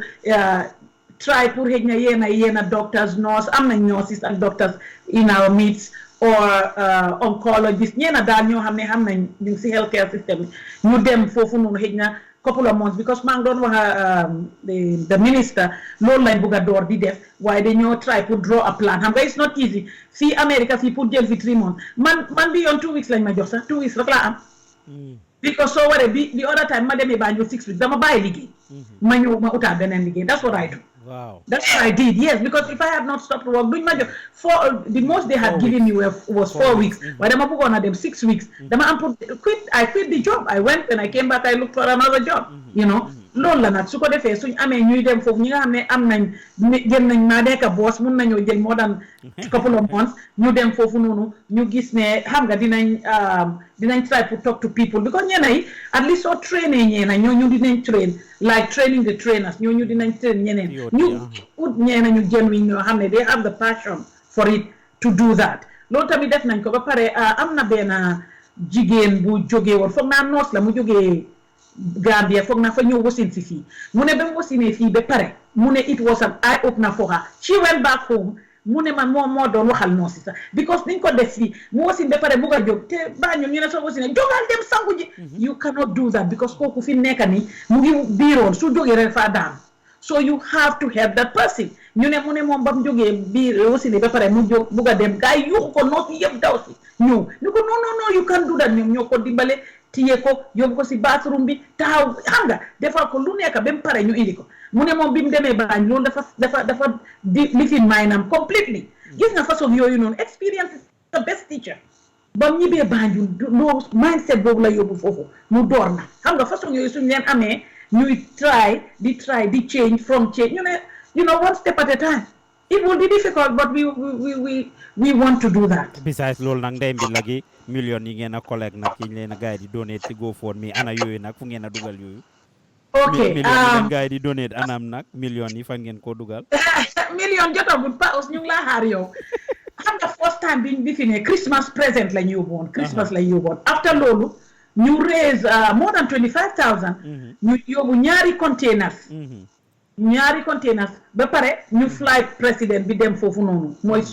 ifi ñaasi te moom nurse la so could you believe if I tell you Pa Ous am na ñoo xam ne xamuñ naka la ñoo use wheelchair yi sax moom dafa dem di leen jàngal ñi nga xam ne ñooy toppatoo ñi lay toog si wheelchair naka la ñoo use wheelchair yi naka la ñu war a def ak lan lañ war a am na ñoo xam ne xamuñ ne tànka yi mun nga leen a externe mun nga leen a def ñu gaata yooyu yëpp def leen xam nga def leen train si loolu yëpp la def bi mu demee Banjul ñeneen dañoo ba man most of the time su ma demee the last time I went GDHI ba lifin laa toppatoo ba maa ñibbi si mënumaa def dara same thing Fat Cham tamit Fat Cham Jubaate the last time xam nga rek ñaanoon blood bags donation pour blood bags ñu amoon texa ñuy try pour am ba finally ñu am ko xam nga pour FDA approve yi dafa naari de approve pour yëfi blood bags yi ñu toppatoo loolu yëpp dem Banjul ñu dem di last time moom nga gis Fat Cham Jubaate dem donate te gars yi dañ ko nii doon ñu donate Brikama ñu donate Serekunda Health Center ak Banjul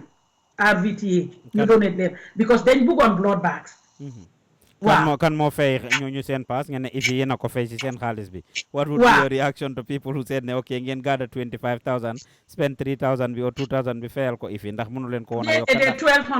ndax ifi mënta fayal boppam ticket ifi mënta fayal boppam ticket wala yéen ngeen fayal ko ticket dafa demoon pour train 1200 la woon ñu demoon pour train man loolu sax mun naa koo def you know dafa demoon pour train soo demee pour train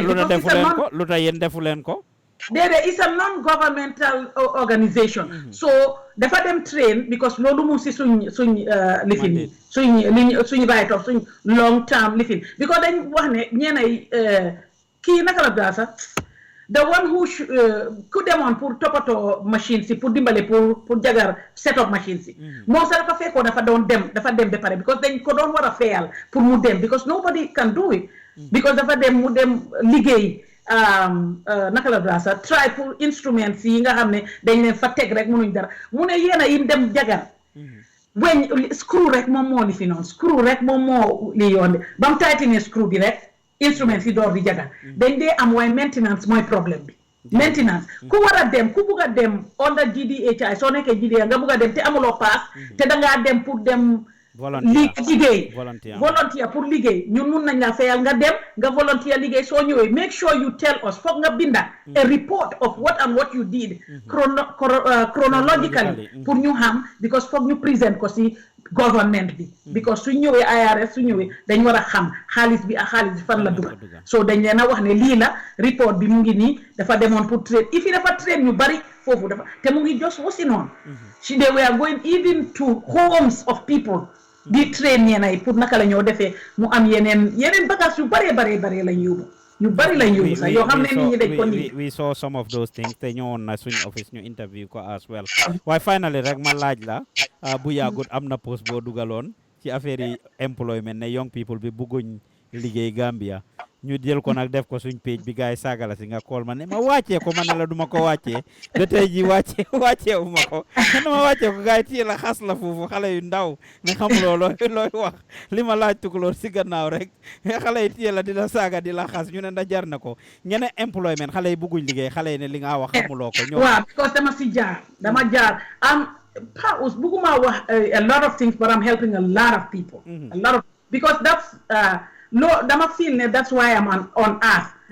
pour ma dimbale people who need help xam naa ne awma waaye su ma amee $1 naa la jox 50 cents ma jël 50 cents man loolu laa di def so dama am couple of experiences foofu yu ma dem benn bi suma benn in-law la xale bu góor bi dafa toog kër deful dara ma ne ko yow lan nga dee def mu ne ma defuma dara ma ne ko bëgguloo liggéey fekk am na ku ma call ku nekk am compagnie mu ne ma dama dee try pour ut mu ne ma Gambian gis nga CDC sax waxoon na ma loolu CDC sax mu ne dafa dem ba dex gi pour dem uti nit pour ñëw liggéeyal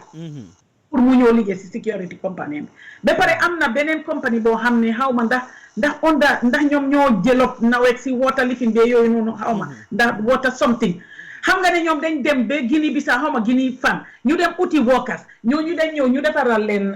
corrigate foog naa néegi corrigate ñooñu foo lañ dee fanaan suba teel lañ dee jóg di liggéey Gambian bi nanguwut ñu ne xaalis bi dafa tuuti waa ñun lu ñoo xeeb dafa mel ni fii rek ñun bi ñëwee ay $6 $7 per hour te ñu ngi ko jël te mu ngi doon toppatoo suñ soxla yi you know li ma wax mooy ba ma xale xas nañ la de ñu ne ñoom ñàkku ñoo bëgg a liggéey de kañ am nañ gis nga waxuma ne did I say everybody man dama dee clarify suma lu ma post because daf ma naxari ma jox kooku man ma link ko ak kii fi mu war a dem fi mu war a dem si lifin bi si waa ji compagnie bi pour mu jël ko liggéey dafa war a dem mu sign for mu def yóbbu certificate am ak yëpp ma jox ko pass next day after 2 days ma call ma ne demu ma ne kii ñëw mu ne mu benn waay si compagnie mu ne ma sir your guy didn't come ma ne why mu ne I really don't know he never showed up so ma call ko mu ne man dew ma ne ana pass ma la jox waa ma ne xanaa yow dafa am ku la des mu ne waa benn broda ma nekk out ko dee yónnee xaalis loolu moo ma gën a naxari sax ma ne ko danga foog su dara xewee si sa broda boobu noonu munut laa jox naka ngay def te kooku 4,000 la ko bëggoon a fay ba pare ma ne ko yow mënoon ngaa dem soo amutee pass sax nga ne ma anti man duma dee am pass 4000 bi rek laa am nga wax ma lan mooy pass $50 a day ma jox la pass pour nga liggéey nga mun a 3000 or 4000 boobu noonu mun nga see dimbale sa boppa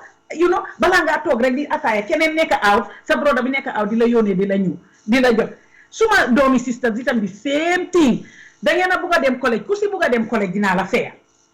man woori ma si bi maa ngi fayal ñi nga xam ne man xaw ma leen sax su ñu dañoo ut liggéey ñu am liggéey waaye couple of them dañ delluwaat ñu ne anti dañ bugg a dem collège ma ne waa dem tey is a prodigal son waaye dinaa leen jëlaat dem leen soo leen demee ñaata la pour collège bi dinaa leen fayal waaye liggéey bi gars yi duñ dee nangu dañoo wane lu ñoo fay dañ tuuti dañ lifin dañ li am telling you ñu bari du benn nit du ñaari du ñetti nit I was trying to help them to work su dee 3000 la sax ngeen ne ma anti dimbale nga ñu de 3000 rek na nga ma ne ok yéen su dee 3000 man naa si yokka 1000 bon ma dimbale leen rek xam nga waaye I had so many disappointments duma ko wax sax ñu ne waa ba pare ñoom ñu ngi dee dimbale sa jànguñ sax de they have only high school or secondary school level and think they are entitled to 10,000-15,000 salary scale, right? Some of education bi nga bëgg ñu fay la more than sa education bi joxe it's just not right. Well, jërëjëf muy dëgg bu wér I am a living witness to that. Suma place before for society I have a lot of young people actually who I empower ñoo xam ne ñooy ñëw di liggéey and that is the same thing that they have benn ñaar ku ko defee 1 month 2 months the next minute nga toog rek ñu bàyyi when they even sign a 1-year contract or whatever duñ dee mind sax ne they are breaking an agreement da ngaa toog bés rek doo leen gisaat nga call ba sonna doo leen am na num demee sax ñu change seen number nekk si yeneen fekk génn nañ ci lifin and this is the reality in the Gambia and these mindsets need to change anyway. So final message to our viewers and listeners. xam naa ne jàpp naa la for a minute. ma bëggoon Tukulor nekk fi rek ndekoon mu gën a interactive. su ma la jotee fi rek jot ko fele. lu ma lifin rek mooy man dama dee focus mostly on education. man soo ma laajee man suma doom bu njëkk ba suñ nit ñëwee rek suñ ne anti oki ñoom ñëpp anti lañ maa ooye ñu ne kii dafa ñëw mu ne ban school lay de ñu ne maire yow ku ñëw rek nga ne school ku la ne ñëppay dem school because dama xam education naka la important if you have the means do it if you have the means try to be educated because daf dee free sa mind dëgg la am na ñoo xam ne they are not educated but they think critically waaye daf dee gën a daf la dee jox a mindset that da nga gën a xalaat critically di nga gën a doo myopic doo am xalaat bu ndaw nii rek nga focus si benn circumference da nga grow sa tentacles si dañoo spread nga mun a xalaat critical ba pare da nga appreciate lu ñeneen ñi di def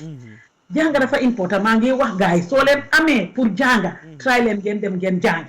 bul ne da nga dem high school rek nga toog nga lifi nga toog nga ne doo dem gisuloo si tiara fii am na beneen xale bu góor biñ ko laajee ndax dafa bëgg a dem school mu ne waaw te dëgg la dafa bëgg a dem school could you believe xale boobu noonu def ma contact ma ne ko yow fan nga bëgg a dem lii laa bëgg a dem ma ne ko baax na wax ma ñaata la xale bu góor bi def ma ne déedéet at bii du ma fay parce que liñ ma jox tiara si moom laa ko fayee xoolal kooku noonu rek mu ne ma fi mu nekk ni paas rek laa bëgg paas laa ko dee jox loolu mooy koo xam ne dafa maandu dafa bëgg a jàng soo noonu lañ war a def ñu jàng ba pare respect dafa important pa si loo mun di def wow ma ku la mag rek de let's respect each other nañ respect each other especially ñu mag because ñun loolu lañ jànga di ñëw when we were growing up loolu tax su ma ñëwee Facebook di wax yëfi jaama xam nga di lifin nit ñi ak yooyu noonu dañ jëw ne yow yaa ngi support yaa déedéet man dama bëgg a jaama rek ma bëgg a wax dëgga ba pare ma teg ko si yoon doo ñëw rek nit wax dara rek nga di ko saaga am na kenn ku post benn time mu ne xaw ma coach hypocrite la xaw ma lan la ma dem ma wax ko ma ne ko déedéet munoon nga ko waxee neneen ma ne ko mënoon nga ko ne coach di nga wax de foog nga information bi is not right waaye man dem naa lii mooy suma right information man wax bi jeexul saaguma kenn te wax naa la dëgga so we should be very careful because Gambia dafa tuuti os ñu bari ñoo xam ne biñ nekkoon si impasse bi ñoo waxante afterward su ma xamee dama dee surprise naka nañ ma xamee seen waaju kilifa yi ñoo ma xam su ñu yaay ndiki yow yaay Okiki Andrews ma ne waaw man maay Okiki am dañ dee gis Oumie di gis Oumie xamul su ma yaay ne xam na la su ma papa ne xam na la suma Banjul dafa tuuti we are all interrelated so nañ defante ndànka ñu respectante ba pare suñ mu ne pour dimbale nañ dimbale each other os nañ dimbale each other because ba pare suñ amee business maa ngi dégg am na kenn ku doo wax ne soo amee business Gambian business kenn du leen dee dimbale man nekk naa Kansas almost ñaata years 15 20 years dëkk naa Kansas waaye man dama daan dawal 1 hour pour dem si benn Gambian store pour dem jënd dama dee dem once every month jënda yëpp lu ma bëgg moom sax def ko dee wax def dee wane yow de su Gambian si yëpp ne meneen ni yow dina ba man ku nekk ku am Gambian store even Atlanta bi sax bi si dama dawal 1 hour 15 minutes dem si beneen Gambian store foofu laa dee dem jëndee suma bagage yëpp ñëw you know nañ dimbalante ba pare ñu bàyyi di wàccee people down yow mun naa wax dara tey because it didn't favor them ñu ñëw sa kaw yow yaa gën a baax de ba waaye tey ñu bëgg a laa saaga because you know we man naa Tukulóor duñ dee bokka luñ wax di fi waaye then tey we are friends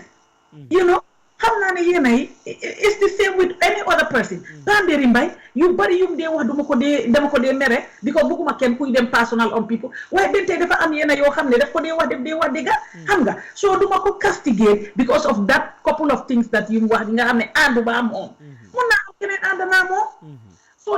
it's tolerance na tolerate each other loolu laay ñaan macha allah kàddu gi rafet na tëjee nga tëjee ni mag dañ la war a fay de loolu la mag di wax axankay dina ñëw loolu la mag di def bul wax dara suma brown envelope bi su ñëwee rek ma séddala maa ngi lijjanti brown envelope su ñëwee ma nit rek ma séddala ndax baro isawa baro ñoo ko moom foog ñu jàppale ko absolutely jërëjëf andi Oumie Andrews ak Tukulóor apprécié naa ko xam naa ne mu ngi toog di ñu seetaan jamono ji nii apprécié nañ ko dafa nii doon pour delluwaat ci liggéeykaay bi apprécié nañ time bu mu jël pour waxtaan ak ñun bugga rek pour waxtaan ak askan bi ñu gindi ay mag ñeenti société bi ñoo xam ne kat am na loo xam ne xam ngeen ko am na loo xam ne yàlla may na leen ko ngeen fekkee démba fekkee tey mun naa edda xale yi kon loolu lu am solo la kàddu gi nga mujjee daaneel am na solo bu baax advice yi nga advice from the political perspective politicians yi to healthcare sector bi li nga leen edda ak even xale yi youth si li nga leen edda yëpp lu am solo la ndax xale tey yi ñooy nekk magi ëllëg ñu ngi laa gërëm di la sant si déglu bu rafet ak seetaan bu rafet comme ni ma ko dee waxee rek Nyohobai show la fii ci Gambian Talents TV suma yaay nag dañ ma dugal xal wa tey balaa ñu ñëw beta mooy loolu ñu bari ñi ma dee war a interview dañ dee nekk di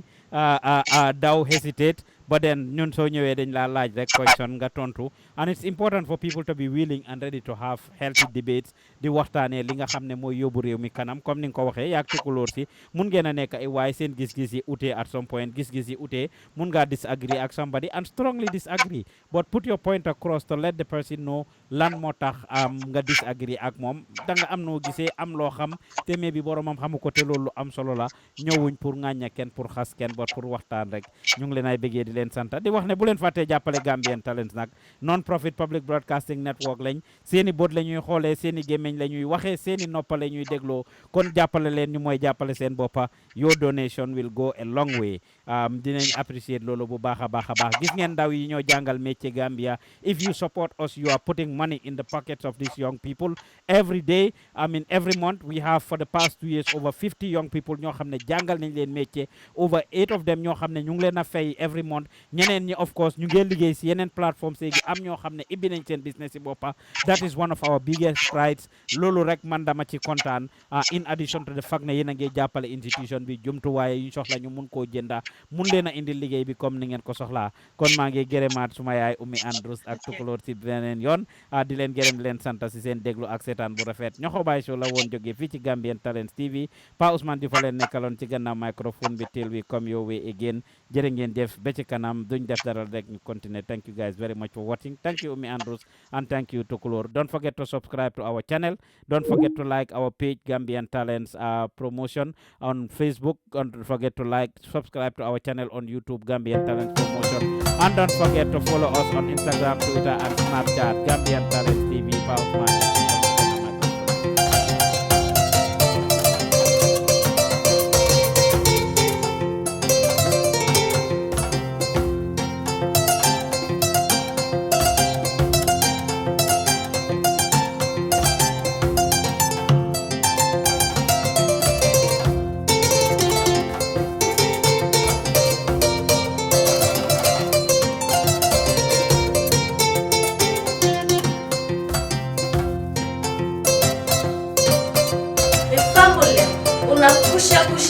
Una kabo, una welcome back. This is not the program una been wait for. Them big one they been wait for. Then pikin they be dey wait for. This na the Curio Corner.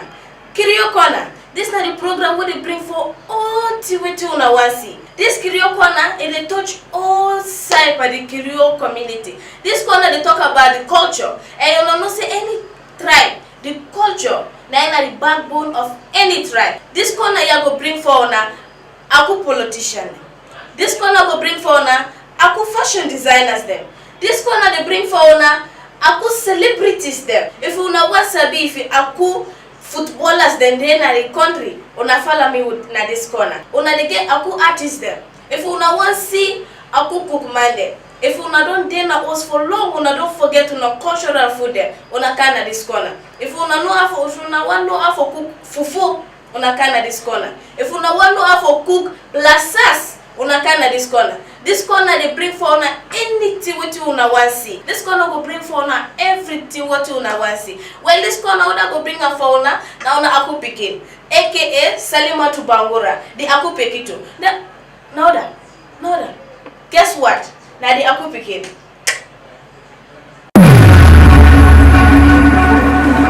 Dengal si awi i kullo ko pular wadi sabu wi'amo kullo leñol ka dengal do men harata ko yaari ka diina ko yaari ka dewle ko yaari ka neediji ɗin ko yaari ka gandal ko yaari ka julaaɓe men ɓen ko yaari ka laamuji men e kala pullo e ɓiɗɗo pullo ko woniri e ko jokki ko ɗo hewtoton jange men janno men jannodiren ko ɗo men jangata comme ko yaari hayen ɗimdindi men inneteɗi adlam kaka suudu ɗo ko e nde awlitande ɗo jangeten jannoton jannodiren jokkodiron e an ka nder suudu men ga e nde awlitande men leñol ko ɗengal alkamisa be alkamisa fuɗɗoto noon ila ñande nogay e jeego ndun lewru porto innetendu septembre nogay e jeego septembre lewru porto honto ɗum watta nder Gambian Talents TV e hombo min jomon on Aissatou Diallo on jarama. Turn by turn, everything in life is turn by turn. Brother man, relax and wait for your turn. Everything in life is done by God. Yeah. What's up, everybody? It's your boy Jizzle on this. You're now watching Gambian Talents TV. I'm representing all day, every day. Don't move. Keep it locked. You're done. Man nag seka la santa se Nyohobai te uyuma di Nyohobai soula mo kan Pa Ousmane Joe Gambia Talents TV. You get me? Man la Baye Musa Seka aka one pack chopu yala rof holal he rek nekacha God's will aku ininde wax pikin we de bring mama joy mango kanama bil ak kanama indi Gambia Talent promotion.